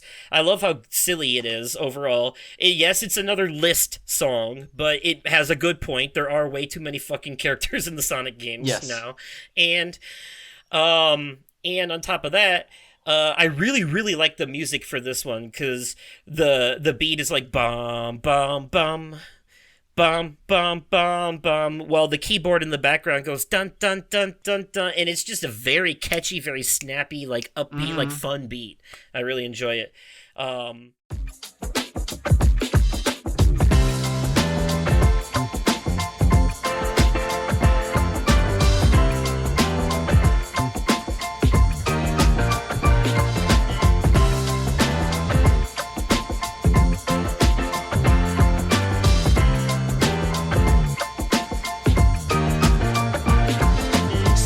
Hedgehog's been our friend for years. Been through good times, bad times, laughter and tears. So when he told us that he and Amy had fallen in love, we were like, oh damn, oh fuck, oh shit.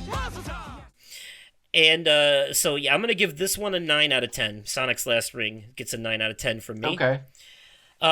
Next is another skit called That Feels Incredible. This is another Brian thing. It's just Ninja Brian messing around with the soundboard, and then what's really stupid about it though is that there are moans of pleasure happening over the beat that he does there, and you know what though, I'll give it to him because this lasts just long enough. It doesn't overstay its welcome like a lot of their sex jokes do. This one's fine. I'll give this one because the beat's pretty fun too, you know. But again, I said I'm not rating the skits, so I'll move on from that one.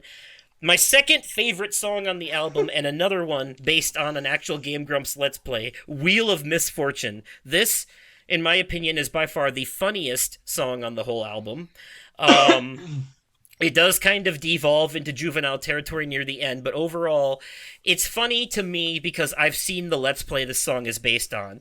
Aaron and Dan, Game Grumps, did a Let's Play of Wheel of Fortune, the video game version of Wheel of Fortune, and there was a round they did where Dan was having absolute shit luck one time. He just kept landing on lose a turn and really bad stuff, and Aaron was getting like super lucky, like stupid lucky, just throwing out wild guesses and getting it, and Dan was starting to get legit pissed off, and he was like, I'm just convinced this game is biased towards player one, you know, shit like that. So they decided to make a song out of it, and in this song, Aaron and Danny go on the actual Wheel of Fortune show, and Dan keeps landing on lose a turn, and his luck gets progressively worse, whereas Aaron gets the most obscure good luck you could imagine. He's like, is there an N? And there's like, yes, there's 17 N's. And I'm like, fuck you, there's no phrase in the history of humanity with 17 N's. It's like, but obviously it's, you know, it's exaggerated for comedy. And then he solves the puzzle, and he's like, is it and like, yes, it is. And then they add different panels to the board, like we added new panels, a trip to Japan and get punched in the dick, and Dan lands on get punched in the dick, and they're like, but your letter has to be on the board for you to get it, and he's like, oh good, I'll go with a letter that won't be on there, how about Q? And he's like, there's 23 Qs. It's absolutely it's the good kind of stupid. Like, this is the good kind of stupid. Like, this is hilarious to me. And Aaron lands on a panel that is just constant good luck after the other. He's like, ooh, there's a treasure chest and a car, and NASA's giving you ownership of the moon. You know, it just goes so ridiculous. And then, you know, at the end, Dan congratulates him, and he's like, congratulations, Aaron. He's like, I wish I would have done better, but I know my best friend would never punch me. And then Aaron's like, I won, and then punches him in the dick.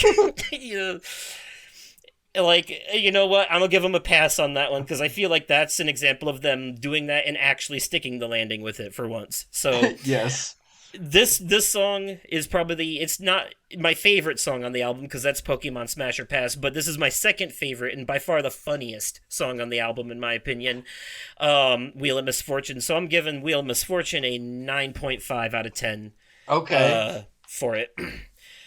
Next song is Falling Diagonally. This is a Qbert song. This is about Qbert. This is the Ninja Brian song on the album.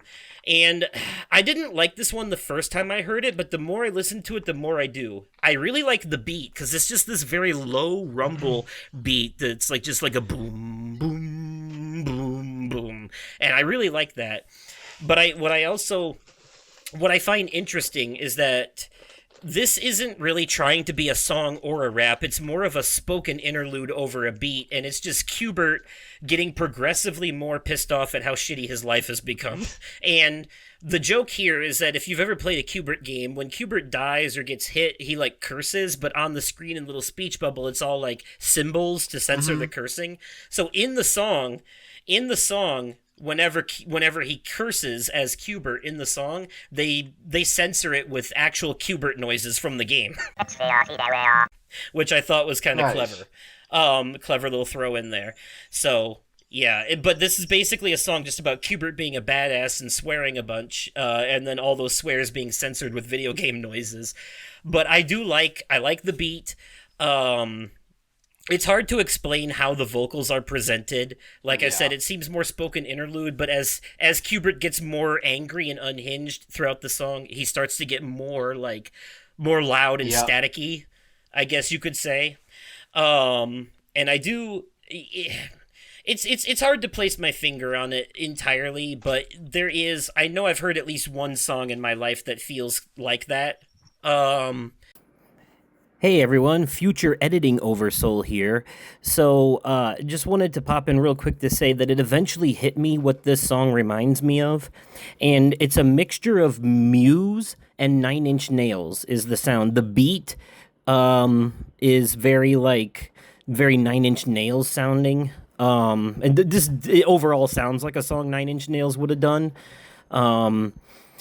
But also, like, the vocals have kind of like a Muse vibe to them, you know? It reminds me of a mixture of, like, Supermassive Black Hole by Muse and, what's that song by Nine Inch Nails where they talk about wanting to you like an animal, you know?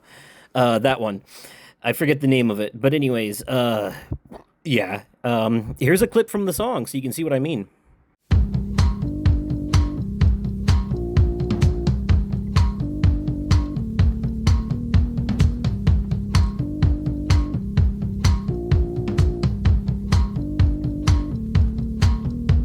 I move diagonally across the screen. I avoid all objects which are not green. I jump on the squares to change their color. I'm rich as hell, but I live in squalor. I'm Qbert. I'm Qbert, motherfucker. I'm Qbert. I'm Qbert, you piece of shit.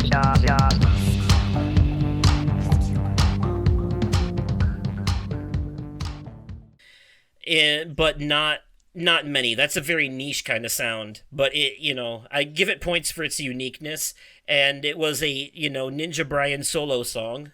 Okay. I'll give it a 7 on that one. I think I would have said the first time I listened to this album, I probably would have given most of these much lower scores. Like this one, I would have given like a 6, but I think I'll go for a 7 on it now. And then the finale of the album, and another one of my favorite songs, The Simple Plot of Silent Hill 2. This song is actually part of a running story they've had across every album. Every album, they've had a simple plot of song, and the gimmick of these songs was Dan hosting a talk show about video games with simple plots, and he would bring on video game characters from games with simple plots, like Frogger and Bomberman, to just talk about what they do in their game, like, hey, I'm Frogger, and I just cross the street and try not to get run over at the end. That kind of thing. But every time his show would be infiltrated by a character from a game with a complicated plot. The first one was Cloud from Final Fantasy VII, and the whole song is basically them rapping the plot of their game while Dan sings about how frustrated he is trying to keep up with the story, And so the first one was Cloud from Final Fantasy VII, the second one was Snake from Metal Gear Solid, the third one, Sora from Kingdom Hearts, and I should probably mention, I, on my YouTube channel, actually made the unofficial music video for that song. Nice. So, yep. So Did the they simple see plot. it? I don't know. I don't know if they've ever seen it, but it is one of the most watched videos on my channel. If you type in the simple plot of Kingdom Hearts on YouTube, the second result is my video that I made. So for that, most of their music videos, like all of their music videos are fan made, and the ones there are some that they do official collaborations with people and they upload on Ego Raptor's channel, but a lot of them, if you look online for their different, there's a lot of fan made music videos, and most of them are hand drawn or computer animated. For mine, I used actual scenes from Kingdom Hearts for it, so Holy um shit! Yeah, yeah. it pulls it up as the second 119K views. Yep. Man, Yep. So since that was supposed to be their last album, at the end of that song, the talk show got canceled. And so that was supposed to end, like, Dan was happy. He's like, "Yay, finally." But in this song, Aaron calls Dan and says that the talk show is back on, and he's like, "No, I'm not doing it." And he's like, "They'll pay you $5 million," and it immediately goes into "Welcome to Talking Video Games." And now he doesn't care about if the plot is simple or not anymore because he's so rich. So James Sunderland from Silent Hill 2, timely by the way, because of the remake just coming out, comes on and talks about the plot of his game, and it's the same as it is in every other song of this type from their albums. It's literally just the main character from the game rapping the story of their game and how complicated it is. But what's funny about this one is that it's from a very oppressive horror game, but the beat is really upbeat and cheery, and the lyrics, the way that he's talking, he's being very optimistic about all this horrible shit for some reason. And Dan is completely checked out at this point, so he doesn't even care. He doesn't question it, and he even says in the chorus that normally he'd be questioning yeah. all of his positivity, but he's just got so much money now that he doesn't give a fuck. Yeah, so I find that great. And I like how they touch on how Silent Hill 2 does have like 6 different endings, and everything you heard in that song, all those lyrics are actually completely accurate to all the shit that happens in the game. It's just that it's presented in such a weird way. But yeah, that's the case for all of them, too. For Final Fantasy VII, Metal Gear Solid, Kingdom Hearts, and now Silent Hill 2 are the Okay. ones they've covered as far as complicated games with complicated plots that they did a song about and called it the simple plot of, to be ironic. And this song, I'm going to give a 8 out of 10 because it's not longer. I think they could have done more with it, and it ends very abruptly. Like, it doesn't really have a solid outro. What I do like, though, is that the song ends with the line "Here we go again," and if you have the album on repeat, right after they say "Here we go again," the album starts over. So that's kind of a nice touch. What I don't like, though, is that every other Starbomb album had an outro, like an actual outro, and this one doesn't. This one doesn't have an outro. They had an intro but no outro. It's just the end of this song and they're done, which I thought was kind of lazy, but. So overall, my overall rating for this album, I think is going to be a 7 out of 10, I think is what I landed on. Okay. Because as much praise as I gave a bunch of stuff in here, there's just a lot of stuff about it I don't like too that's holding it back. And That's fair. I think the best album they ever did was their second one, Player Select. That one probably had the most consistent high quality across the board. You know, to be honest though, I would have give their first album a 7 out of 10 as well. The second album I think I gave a 9, and the third album an 8. So this feels like a step backwards in terms of lyric quality and creativity, but it's a step forward in terms of music production. Like Yeah. their music sound. The music sounds professionally produced now. Their early albums had really amateur sounding music and beats, but now it sounds like studio shit. But it's like where the quality of the music went up, the quality of everything else went down. I also, though, I think they were completely checked out here and really not like super interested in making it the best thing ever. They just wanted to do it to do it, because they could. So yeah, keep in mind they're also busy with like comedy tours and a Let's Play channel, and Dan has his own band, Ninja Sex Party, besides. So yeah, they got a lot going on, and they have a second channel called the Game Grumps 10-Minute Power Hour, where they do live action skits. So yeah, they're busy men. Yes. Um, but yeah, it's gonna be a 7 out of 10 for me for this album Okay. overall. Um, yeah. What did you think overall? And I know you've heard some of their songs in the past too, not all of them, Yeah. but I liked it. I don't have a rating I f- because I I've only figured you listened would. to it once. I need to give it a couple more listens before I give it a. That's fair. Yeah, that's what I've been listening to it on repeat pretty much all week in order to have everything memorized to the point where I could talk about it. Like, some of these songs they don't have. Some of these songs I need to listen to while reading the lyrics to fully appreciate them more. Too. It's hard to really get all the lyrics on a first listen. You really have to listen to it a couple times to fully Mm-hmm. understand everything being said in these songs, too. So, yeah. But all right, that will do it for the media corner. Even though we only had Yes. 2 items each, it was a bit of a longer one because we had an album review. But Yes. but we're having a little bit of a shorter topic this week, so that'll balance it out. We'll see you there, Mm-hmm. folks. Yas. You and me, little brown jug, don't I love thee?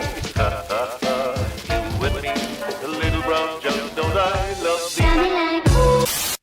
All right, everybody, here we are at the topic of this episode, and a quick shout out to one of our consistent listeners and Nick's girlfriend, Sarah, who has been on the Yes. show before, for this idea. So, and I've taken this idea, and with the help of Rotten Tomatoes, I've kind of twisted it a little bit.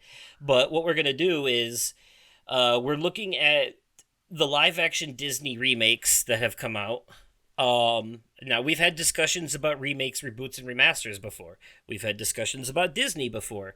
This episode is going to be focused specifically on Disney live action remakes or adaptations, I will say. Um, and we're going to be talking about the ones that we've seen. If there's one that neither of us have seen, we'll just skip it. But the ones that we've seen, talk about how we felt about them, and then decide whether or not we thought the remake was better or worse or about the same as the original. Yeah. So I have a list here on Rotten Tomatoes. Now it says 21, and I think it might be missing a few, which is why I have another list pulled up on Wikipedia just to be safe. But this is going. I'm going from the bottom up. This is live action Disney movies, remakes, ranked. Their list is ranked from the highest rated to the lowest rated on Rotten Tomatoes, both critic and user scores. However, I'm going to be going from the bottom up so that we can be surprised by which one is Okay. rated number one right now on Rotten Tomatoes. But starting at the bottom, we have the live action remake of Pinocchio that came out in 2022 on Disney Plus, starring Tom Hanks as Geppetto. This was dark. Oh, you've seen it. I've seen bits and pieces. I haven't seen it at all, so you'll have more to say on it than me. I mean, the cartoon was dark too, though. The see, so yeah, the cartoon was dark, but so the part where The Donkey Island. Spoilers are what's completely the on the table here, by the way, because most of yes, these don't the cartoons yes. are like from 50 years ago. The statute of limitations is dead and buried. Oh no, Okay. I'm not trying to dance around but the part where the boy transitions from Mm-hmm. boy to donkey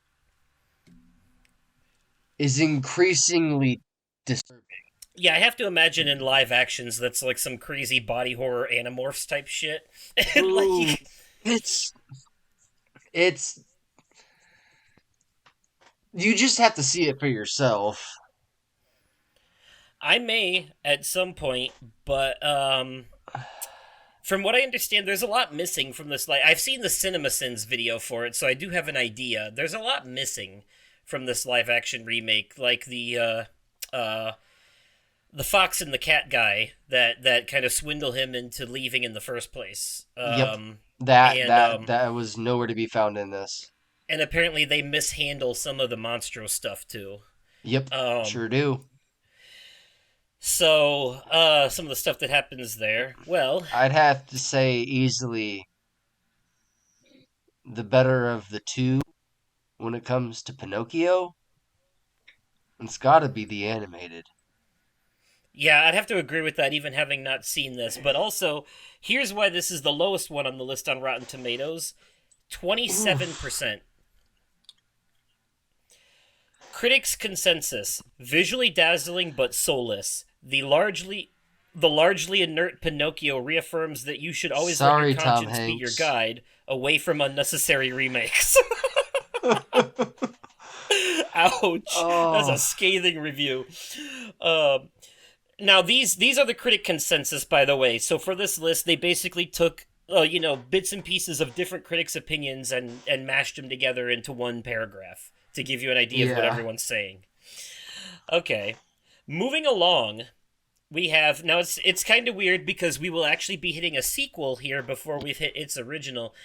I guess we should probably just talk about both at once then, just to be safe. Tim Burton's live-action Alice in Wonderland and its sequel, Through the Looking Glass. Through the Looking Glass is number 20 on this list, but to give you an Okay. idea, Alice in Wonderland itself is 15. So they're not too far apart from each other. I will say I liked the first one. I liked the first one quite a lot. I did not like the second one very much. I'll just put that on the table. Granted, the second one doesn't have any original cartoon to compare it to, and the first one actually feels more like a sequel to the original cartoon than it does a full-on remake. It's been a You while know, since I've seen them, so I well, to give you context, in the first one, the first Alice in Wonderland from Tim Burton, they all recognized Alice because she had been there before. They said, "Oh, it's been a while," but it felt like the first time again for her because she'd forgotten she'd okay. been there. These, I think they're more based on the books than they are the cartoon, but there is an animated version That's exactly it. I think that's exactly. I think yeah, these were based on the books through the because Looking Glass. through the Yeah, Looking Glass, through the Looking Glass, I believe was the second book. right, right. You want another? By the way, a really good Alice in Wonderland adaptation is a Hmm. video game called Alice Madness Returns, which you can get on Game Pass as a backwards compatible 360 game. It's part of EA Play on Game Pass. Nice. So it's Okay. it's really good because it's a third person action adventure kind of dark. I wouldn't call it horror, but very like macabre, dark themed game. Very gothic. Okay. Allison, like disturbing like body horror type shit in it, and Okay. but like you're playing as Alice, and she has a butcher knife that she uses to fight with, and like you get different like ranged weapons, like a machine gun that shoots teeth. I think it is, or something like that. Or teeth are a collectible in this. It's a pepper grinder. That's what it is. It's a pepper grinder. It's like works like a machine gun. Yeah, stuff like that. Um, and it's creepy as it should be. Like it's not horror, but it's creepy, and like the Cheshire Cat. You've probably actually seen the American McGee's Alice Cheshire Cat, the really skinny one. Yeah, That's I think like so. kind of bony. Yeah. Yeah, that's him. Okay. So yeah, Alice Madness Returns. It's a sequel, but you don't have to have played the original to enjoy it. The original was a PC Okay. game, anyways. But the sequel, Alice Madness Returns, I highly recommend. But yeah, for these movies, I really like the first Uh-huh. one. I like Johnny Depp as the Mad Hatter. I like the whole cast really. Um, but the second one was kind of overall, if I'm being honest. Definitely gonna have to give the original cartoon the thumbs up though here on this one because the original cartoon is a 420 special, if you know what I mean. Uh, It's definitely a ritual of some people to watch that on a certain day of a certain month every year. Under the substance of a Yes. certain thing, under the influence of a certain substance. Wow, that's right. I might be under Uh-huh. I might be under that influence right now, considering my words. Um, Words are hard. yeah. Letters make sounds. Anyways, though, Alice Through the Looking Glass, 29%. The original, Tim Burton's Alice in Wonderland, 50%. Hmm. So that one's pretty split down the middle, 50%. Yeah. Um, I do like that one. Okay, here we have back to back at each other at numbers 18 and 19. The live action 101 Dalmatians from 1996 and its sequel 102 Dalmatians from 2000, featuring Glenn Close as Cruella de Vil. So I watched a comparison video of live action. See some of the most iconic scenes in the live action remakes as a with the animated. The way the two meet, the way the two the wow the names are wow, I the way Roger and Anita meet. The way Roger and Anita meet Okay. in the Yes. Yes. animated versus the way they in the live action. The live action, they meet how you would how a normal like in person interaction would be, whereas the animated counterpart, there's more cartoony stuff that happens. Right. Right. I remember the second one had a parrot in it. I loved the second one. I remember going to see it on my birthday. So we might be a little biased because we grew up in the 90s, and so we have nostalgia for these. I'm still going to give it to the original cartoon over them. And before I move on with that, I forgot to actually read for the last ones the critic consensus.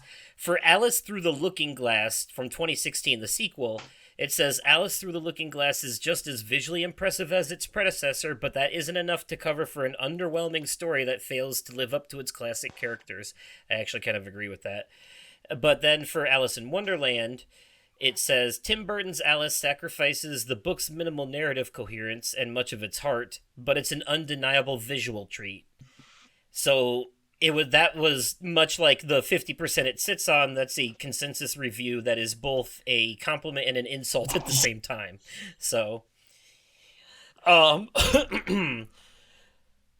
so I actually do like these 101 Dalmatians adaptations. The 1996, that's crazy. That was a very early version of a live action remake which wasn't too far off from the original cartoon.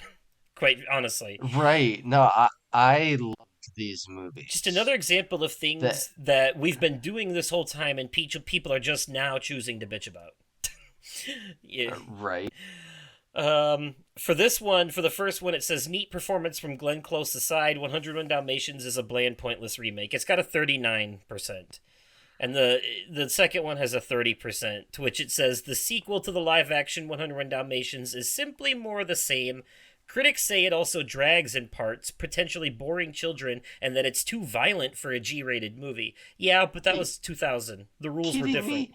I loved that movie when I was a kid. I remember like I still love that Yeah. too.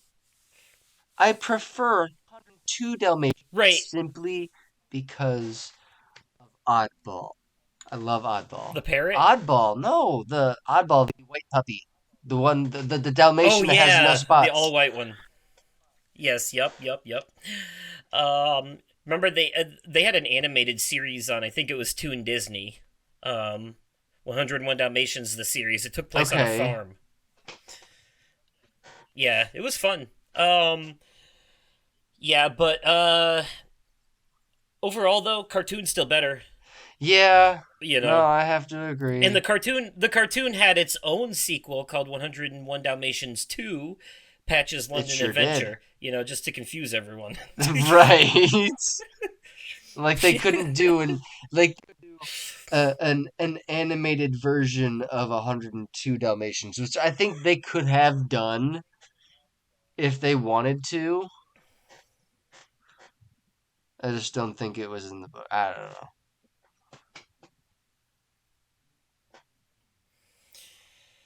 So, um, oops, shit.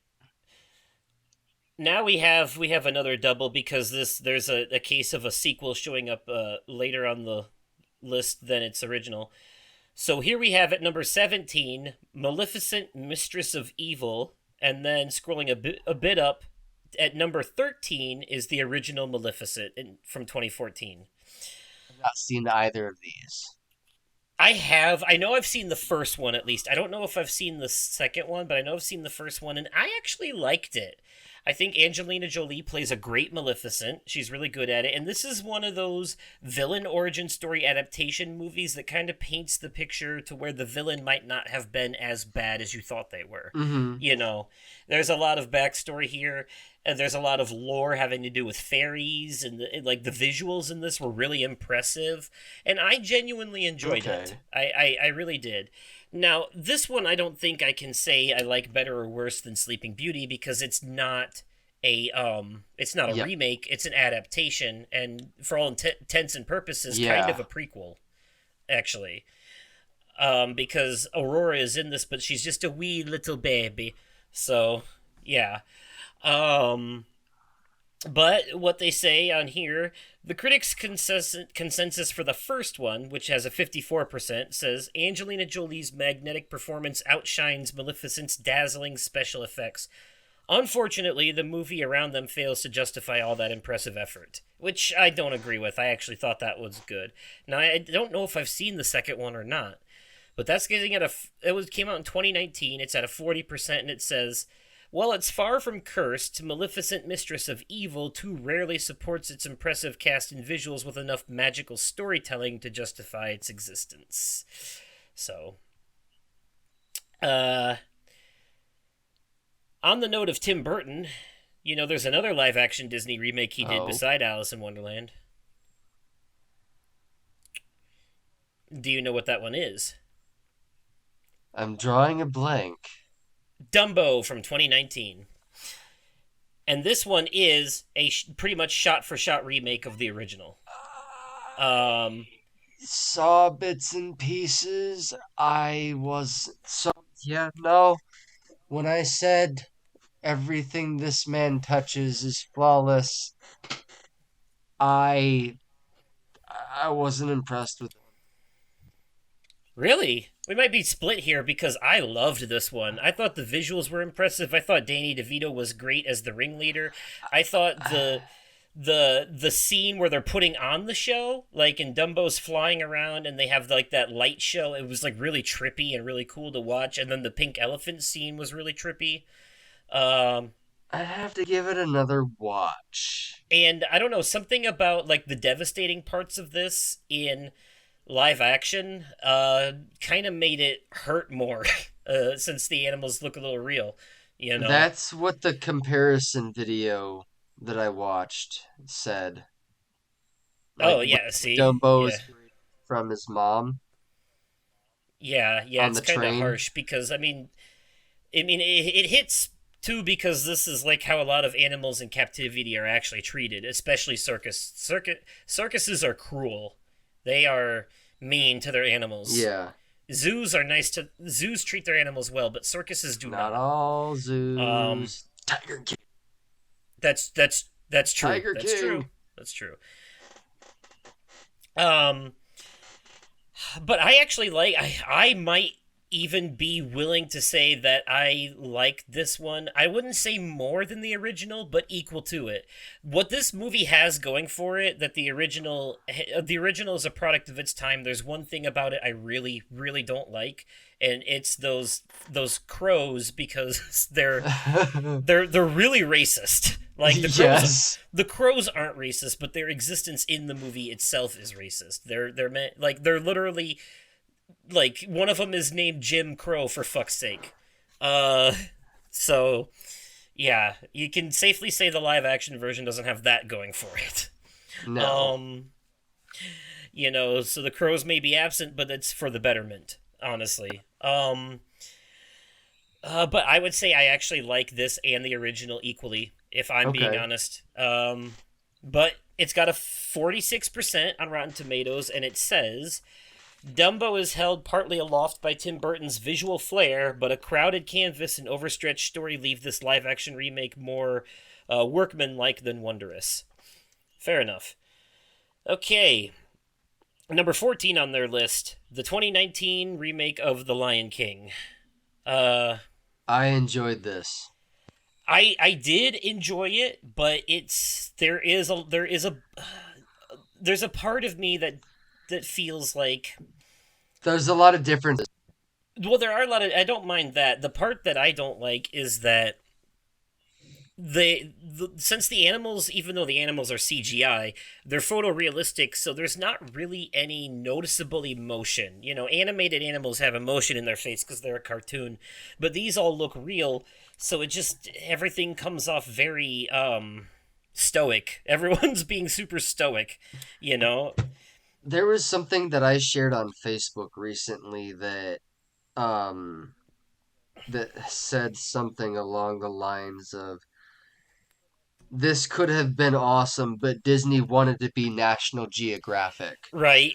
Yeah. I will send it to you real quick for reference. Yeah. A side by side comparison of what it could have looked like versus what it actually looked like. Yep, this comparison you sent me, that's exactly what I'm thinking. That's what they should have I done. agree 100%. That would have made so much more sense than trying to be National Geographic. The Lion King Right, story. so instead they used CGI animals that look like real animals, and Yep. I feel like Yep. some of the soul is lost in that process. I mean, granted, they still got, they nailed the songs. All the voice actors do a great job in it, and Oh, I love that they got Seth Rogen to be Pumbaa. yeah, and the only way you can tell, the emotion in anyone is through the voice acting. So Yeah. there's that at least. Hmm. But yeah, overall though, in my opinion, almost nothing touches the greatness of No. the original Lion King as far as Nothing. Disney stuff goes. Nothing. So there couldn't be like, yeah, there's no snowball's chance in hell of any remake ever being better, but Yeah, so the absolutely. original is miles better by a long shot. As much as I did enjoy this to a degree. But what they say on here, by the way, there is actually at least one remake that I will say I think is better than the original. Yeah, believe it or not. Really? When we get there. Yep. There's one remake that I really like that has added context that I think makes it better than the original. Oh. But The Lion King, 51%, it says, while it can take pride in its visual achievements, The Lion King is a by-the-numbers retelling that lacks the energy and heart that made the original so beloved, though for some fans that may just be enough. Moving on to number 12. Oh, I'm sad that this isn't higher. Aladdin from 2019 with Will Smith as the genie. See, Loved this. I like that he made the role of the genie his own. He did not try to fill the shoes of Robin Williams. Nope. He made Nope. He found that perfect balance between making it his own but also paying respect to the original, not deviating too far from the source material but still making it believable. Yeah. Exactly. It was very well very very well done. I thought it was fun. This is one of those ones that I'm gonna have to say that for me, the remake and the original are on equal terms. I Like they agree. are, yeah, these are the same for me. I like I them can both agree with equally that. because they're similar but different, and I actually like, they each have their own individual charms, and I like a lot of the stuff that the remake adds, and I love that they absolutely nailed "Friend Like Me" and "Prince Ali," the songs. They I just like absolutely nailed them. I don't like that they didn't have an Iago. Was Yago not in this? I thought he was. I Maybe don't he just know. didn't talk, but oh yeah, I guess I don't know, I man. guess Hold on. not. Wait, yes, he was. Yago was in this. He was because yeah, Was because he? remember, one of the boss battles at the end of the movie is Jafar turns him into a giant bird that they have to escape from. Oh yeah, They took that's some right. creative liberties. Actually, I thought you would appreciate that more. The fact that Jafar turns Yago into a giant bird instead of turning himself into a giant snake like in the cartoon. Because in live action, that might have been too much for you. You're that Because remember, Jafar turns into a snake in the cartoon for the final boss fight. he sure does. He sure does. And Jasmine's trapped in that giant hourglass with the sand. That's right. But Wow. in this version, it's Yago that they fight, the giant Yago, if I remember correctly. Yeah. I still really liked it, Oh, you know. absolutely. So So yeah, they're on equal measure for me. But let's see what they say on here. 57%. Aladdin retells its classic source material story with sufficient spectacle and skill, even if it never approaches the dazzling splendor of the animated original. I disagree. I think they're equal, but I get what they're saying. I liked it overall. All right, now we're starting to get into the higher ratings. This is where they start. This is where they stop being splatty tomatoes and start being actual tomatoes. A rotten tomato is when it gets like less than a 60%. Those are the rotten tomatoes. okay. Now we're getting into the regular tomatoes, the ones that aren't rotten, getting higher. Tomatoes. Yes, the higher than 60%. Okay. Um, I can't really comment much on this one though, but they have it just came out last year. Peter Pan and Wendy from Disney Plus, which is a live action retelling Ooh. of the Peter Pan story. I haven't seen it. Neither have I. Damn. Well, I guess that's when we're gonna skip, but we'll see. It says 65%, so I feel like I might have to watch it now to see. It Yeah. says Peter Pan and Wendy's obligatory fidelity to the animated classic keeps it from achieving Neverland Nirvana, but David Lowery's pensive direction gives this rendition some of its own magic. So, oh, Nice. and Jude Law plays Captain Hook in this movie. I do know that. Ooh. Okay. Yeah. So I might actually have to watch it now that I see that. I have seen this, although I don't remember it very much. But we're looking at the live action version of Lady and the Tramp, number 10 on the list, 2019. I It loved came out. this. It was cute. I liked that the animals talk in this. Yeah. See, Lion King. This is how you do live action animals. This is how you do it. Because Exactly. they emoted in this movie. I mean, they look like real dogs, but I felt like I could still tell what the fuck they were trying to Yeah. convey, in their Mm-hmm. faces. Um, and yeah, they pretty much nailed it on the head with it. I mean, they might have cut a couple songs out, but they got all the important parts, like the spaghetti dinner scene. They got that in there for Yep. sure. The iconic It's on the poster for spaghetti fuck's dinner sake. scene. Like, Yep, it sure is. um, That's if anybody knows that movie, if nobody if there's that's that's Lady and the Tramp.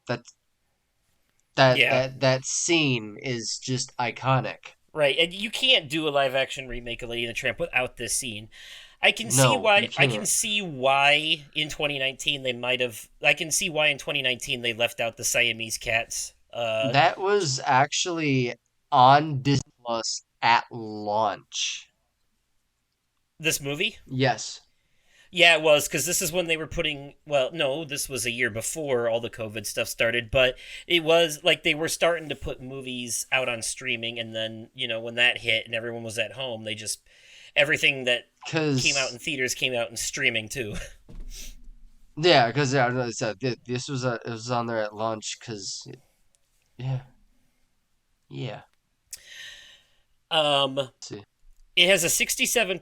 It has a 67%, and it says Lady and the Tramp's cute dogs and likable cast work well enough, but the live action update lacks some of the magic that made the original 1955 oof, film such a delight. Holy fucking shit.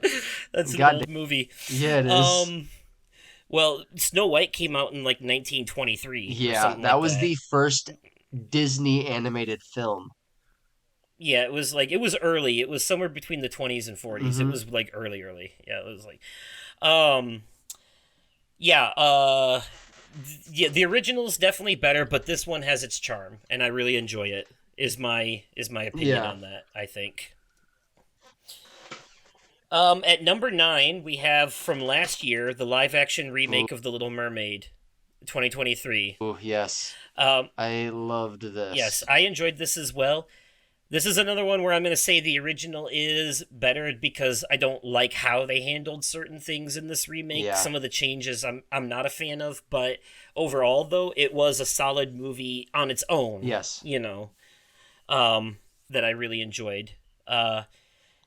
But like, you know, the the weird choices for the animal animation causes a lot of the song and dance numbers to lose some of their original charm because a lot of the shit that makes, you know, like the Under the Sea song what it is the stuff you can only get away with in animation. So, hand Yes. drawn animation. um so yeah, but here they say it's at 66%, and it says with Holly Bailey making a major splash in the title role, Disney's live action Little Mermaid ranks among the studio's most enjoyable reimaginings. So I can go with that. Hmm. Okay, here we go. Number 8 on the list, Beauty and the Beast from 2017, starring Emma Watson and Dan Stevens. I enjoyed You this. enjoy? I loved it. I loved it Also, too. Luke Evans as Gaston and Josh Gad as Josh Gad LeFou. as Yeah, LeFou, who was well, not secretly, but was reason that this movie got so much controversy. LeFou's yeah, character was, heavily gay coded. Um, yeah. Also, Obi-Wan Kenobi as Lumiere uh-huh, uh, and Gandalf as Cogsworth. Um, or Magneto. yes, or Magneto. Yeah, there was actually a lot going there. A lot of people playing different voices. Yes. So this is actually the one where I'm going to say that I like this remake more than the original movie. Really? And I know that's controversial because the original movie has some great scenes, especially the BR guest and all that, but I feel like those moments are actually recreated very well in this movie. I can agree with that. Um, you know, and but what this movie delivers extra that I think puts it above the Mm, original is the extra backstory for Belle yes. that they give. And she gets there's an extra Mm-hmm. song and all of that in there that kind of like gives some story to, like, you know, what happened to her Mm-hmm. mother and stuff like that. I think that extra context in this remake I pushes this agree. remake above the original.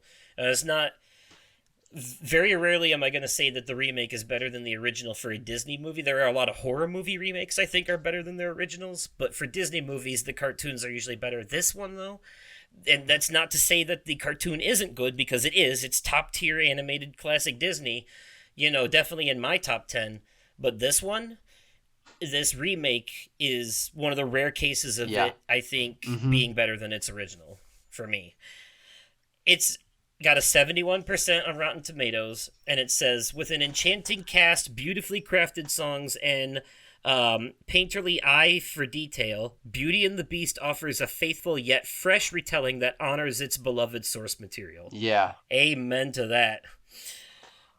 Um, okay, number 7, getting close to the end here.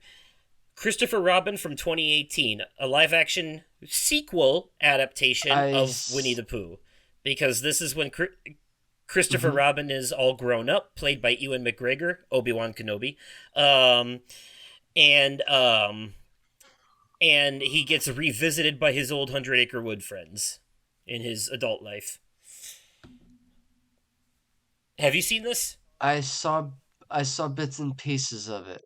Not enough to not enough to give full I feedback. saw it. I thought it was cute. I don't remember it very well, to be honest with you. Like, I enjoyed it, Yeah. but this was 2018, and I still have brain fog from long COVID, so pre everything pre 2020 is like a blur at this point, you know? Like, Yeah. so, but no, seriously, I just don't remember it that well. But I do remember liking it. It's a 72%, and it says the consensus is Christopher Robin may not equal the original stories or their animated Disney adaptations, but it should provide sweet enough for audiences seeking a little childhood magic. Should prove sweet enough. Okay. This one, I'm genuinely surprised it's fucking up here this high, and I don't understand. Now, I do get, though, that this movie is not meant to be a remake of the cartoon. It's meant to be an adaptation of the actual story, the Yeah. real story. But at number 6, they have Mulan from 2020. See, I have not seen that. Um, Me neither, and I know a lot of people were against this because it had no musical numbers, no Mushu or any of that. But to give credit where it's due, this was not trying to be a remake of the original cartoon. It was trying to be an adaptation of the Yep. original true story of the of Mulan. Like So if you look at it like that, then I can understand why I get it a high rating. If you look at it as a remake of the original, though, then it's a bad remake. But Yeah. you know. But if you look at it as an adaptation of the original story, then it makes more sense. Hmm. But since we can't comment on it, we'll let the critics do it for us. 72%. It could have told its classic story with greater depth, but the live action Mulan is a visual marvel that serves as a stirring update to its animated predecessor. Mulan will even tell Okay. you she was never a Disney princess. She is a legend. Right. Right. Number 5, I like this one. From 2021, I actually went to the theaters to see this with a friend of mine at the time. Cruella. Much like Maleficent, this is a prequel, live action prequel adaptation, villain origin story, starring Emma Stone as Cruella DeVille. She works at like a fashion studio, and her boss is an absolute bitch. It's like basically the Disney version of The Devil Wears Prada. Um, I did see this, but I don't remember it very well. I remember Horace and Jasper being dolts in this. Um, but yeah, it was basically the Disney version of Devil Wears Prada, but like, it kind of gave her an origin story. She got attacked by Dalmatians at one point, and it was like, I actually like this because Emma Stone plays this character really well, and I thought the adaptation was good. I enjoyed it. It can't be compared to the original because it's not a remake, it's more of a prequel. So, Didn't it get a sequel? not yet. Not yet. I think it was a sequel was announced, but it hasn't came out yet. Oh, This was just like 3 years ago. Um, oh, okay. 75%. Cruella can't quite answer the question of why its title character needed an origin story, but this dazzling visual feast is awfully fun to watch, whether it's leading ladies or whenever it's leading ladies lock horns. That's very true. That is very true. Um, okay, so I forgot that there were actually 2 adaptations of this. Oh, So the Jungle Book has been live action adapted twice. The first time was actually yes, it has. back in 1994. I remember this. It was called Rudyard Kipling's The Jungle Book, and I think this was actually an adaptation of the book, not the cartoon. That Yes, that was that is based on. correct. It had It Jason. was based on. This had Carrie Elwes in it, which is Dr. Gordon from the Saw movies. Okay. Yeah, he's also known for his role in Robin Hood Men in Tights. He was in that movie too. A lot of people know him from that. Um, It's been so long. I think I have actually seen this. I think I owned this as a kid on VHS in the I, 90s, I and I think I watched did. it. I I watched it a bunch, and I can't pull it out of my memory bank. It's buried deep in there, and I have almost no Same. memories of it. But they say 80% on Rotten Tomatoes. It says this movie may not hew as closely to the book as its title suggests, but it still offers an entertaining live action take on a story best known in animated form. That didn't tell me a lot, but okay. Number 3, Cinderella from 2015, the one with Helena Bonham Carter as the fairy godmother. never saw it. I can't lie, I still haven't seen this either. um so I can't say one way or the other. I know a few people who have, and it seems like it's good if it's getting an 84% on Rotten Tomatoes. So, refreshingly traditional in a revisionist era, Kenneth Branagh's Cinderella proves Disney hasn't lost any of its old-fashioned magic. Not a very detailed review, but I'm gonna have to give it a watch at some point. That one's been on my list of shame for a while. I'm gonna finally get around to it one of these days. I forgot about this one, but at number 2, they have the 2016 live action remake of Pete's Dragon, which seems a little unorthodox since the original Pete's Dragon was already live action. It just had a cartoon dragon in it. Yeah. You know? But this is just a full on live action remake with the dragon being more like CGI. But this was in 2016. Have you seen this one? Bits and pieces. Hi, Flynn. Okay, I haven't seen it, so you'll have to tell me what you thought Okay. of what you did see. Have you seen the original, I guess, for comparison too? Yes, I have. I had it on VHS as a child. Um, I'm gonna be honest. I don't a lot about the original or the remake. Fair enough. The original is an old as shit movie at this point too. Like that Yeah. fucker's old. Okay, let's see then. It's got an 88%. This remake says Pete's Dragon continues Disney's current live action winning streak from 2016 with an update that gives the original a visual overhaul without over overwhelming its sweet, soulful charm. So it kept the charm, it says. And then finally, at number 1, they have the 2016 live action adaptation of the animated Jungle Book with Bill Murray as Baloo and Yes. all that. I remember Bill Murray as Baloo and Scarlett Johansson as Kaa. Yes, and Christopher Walken as King Louis. Mm-hmm. And I think it was Idris Elba was Shere Khan. Like, And Ben Kingsley was Bagheera. yeah, well, let's look that up. Ben Kingsley was somebody in this movie. I like this one a lot.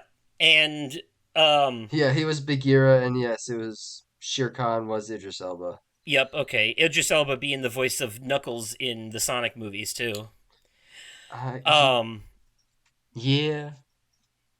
Yeah, that's him. I know Idris Elba from other stuff. The first time I saw him was actually in a horror movie that I can't remember the name of now actually. um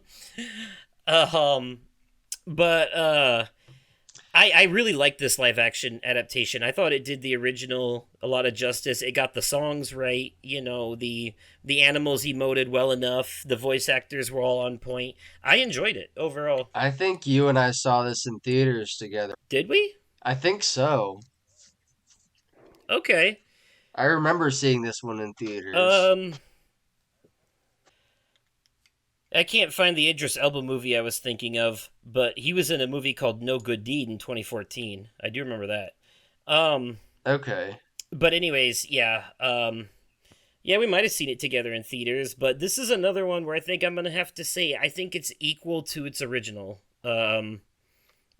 For me personally, and It's the only one on Rotten Tomatoes on this list to have over a 90%. It's at 94% and says, as lovely to behold as it is engrossing to watch, The Jungle Book is the rare remake that actually improves upon its predecessors, all while setting a new standard for CGI. Yeah. Mm-hmm. I agree with a lot of that wholeheartedly. But I have to say it's equal. I don't think it's better than the original. I think it's equal. Out of all of them, the only one for me that's actually better than the original is Beauty and the Beast. Personally. Now, there are a couple that they missed on. I'm just going to hit on real quick adaptations just to see if you've ever seen them. Have you ever seen The Sorcerer's Apprentice with Nicolas Cage, which was an adaptation? One of my favorite movies. I love that movie. Okay. Have you seen Fantasia so you know the skit that it's based on? Yes, I have. With That is one of my dad's favorite films. Mickey and the Brooms. Okay, so how do you Uh-huh. feel about Sorcerer's Apprentice as an adaptation I had no of the? idea. I had no idea it was an adaptation of Fantasia. It makes me appreciate it that much more. Well, it's an adaptation specifically of that one cartoon from Fantasia. Because remember, Fantasia's like an anthology of Yeah, different cartoons an set to an adaptation orchestra. of So one part of Fantasia makes, like I said, it it makes me appreciate it that much more. It was an adaptation of that. the wizard, by the way, that Mickey Mouse he steals his hat to bring the brooms to life and stuff. That wizard's name is Yen Sid, which is Disney backwards.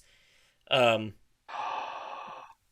yeah, and that's his name in the Kingdom Hearts games. That's how I learned that. Okay. Um, let's see if there was anything else they missed here while I'm looking. Nope. Saving Mr. Banks with Is that a? well, Is that it's technically Mary Poppins. Action. no? Saving Mr. Banks is a mockumentary about making Mary Poppins. Okay, yeah.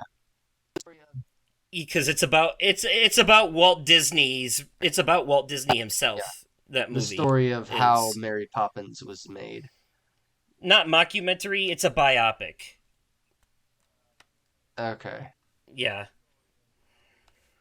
I have yet to see it. yeah, biopic, however you choose to say it. That's what that movie is Okay. about the making of Mary Poppins. That being said, though, I did like the sequel with Emily Blunt. That was really good.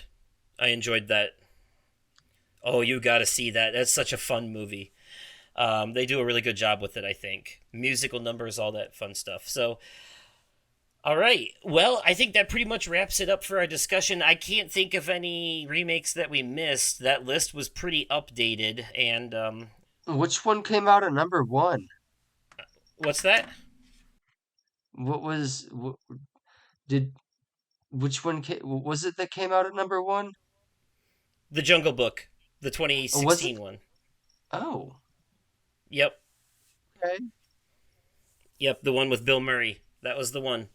Yeah. But that's just like, that the it's not that somebody individual made that ranking system. That's based off their Rotten Tomato scores overall, like a general consensus between users and critics. Yeah. Got it. Yeah. So, Okay. yeah, it has the Rotten Tomato score for the Jungle Book is 94%. So it's like it's highly rated overall. Oof. Yeah. So, and the lowest one on that list was like a 29%. It was really down there. That was Pinocchio. So, Yeah.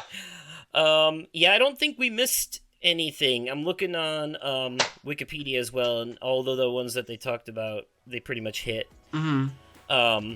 Yeah, for some reason I thought there was more than that, but I guess there's not. Huh.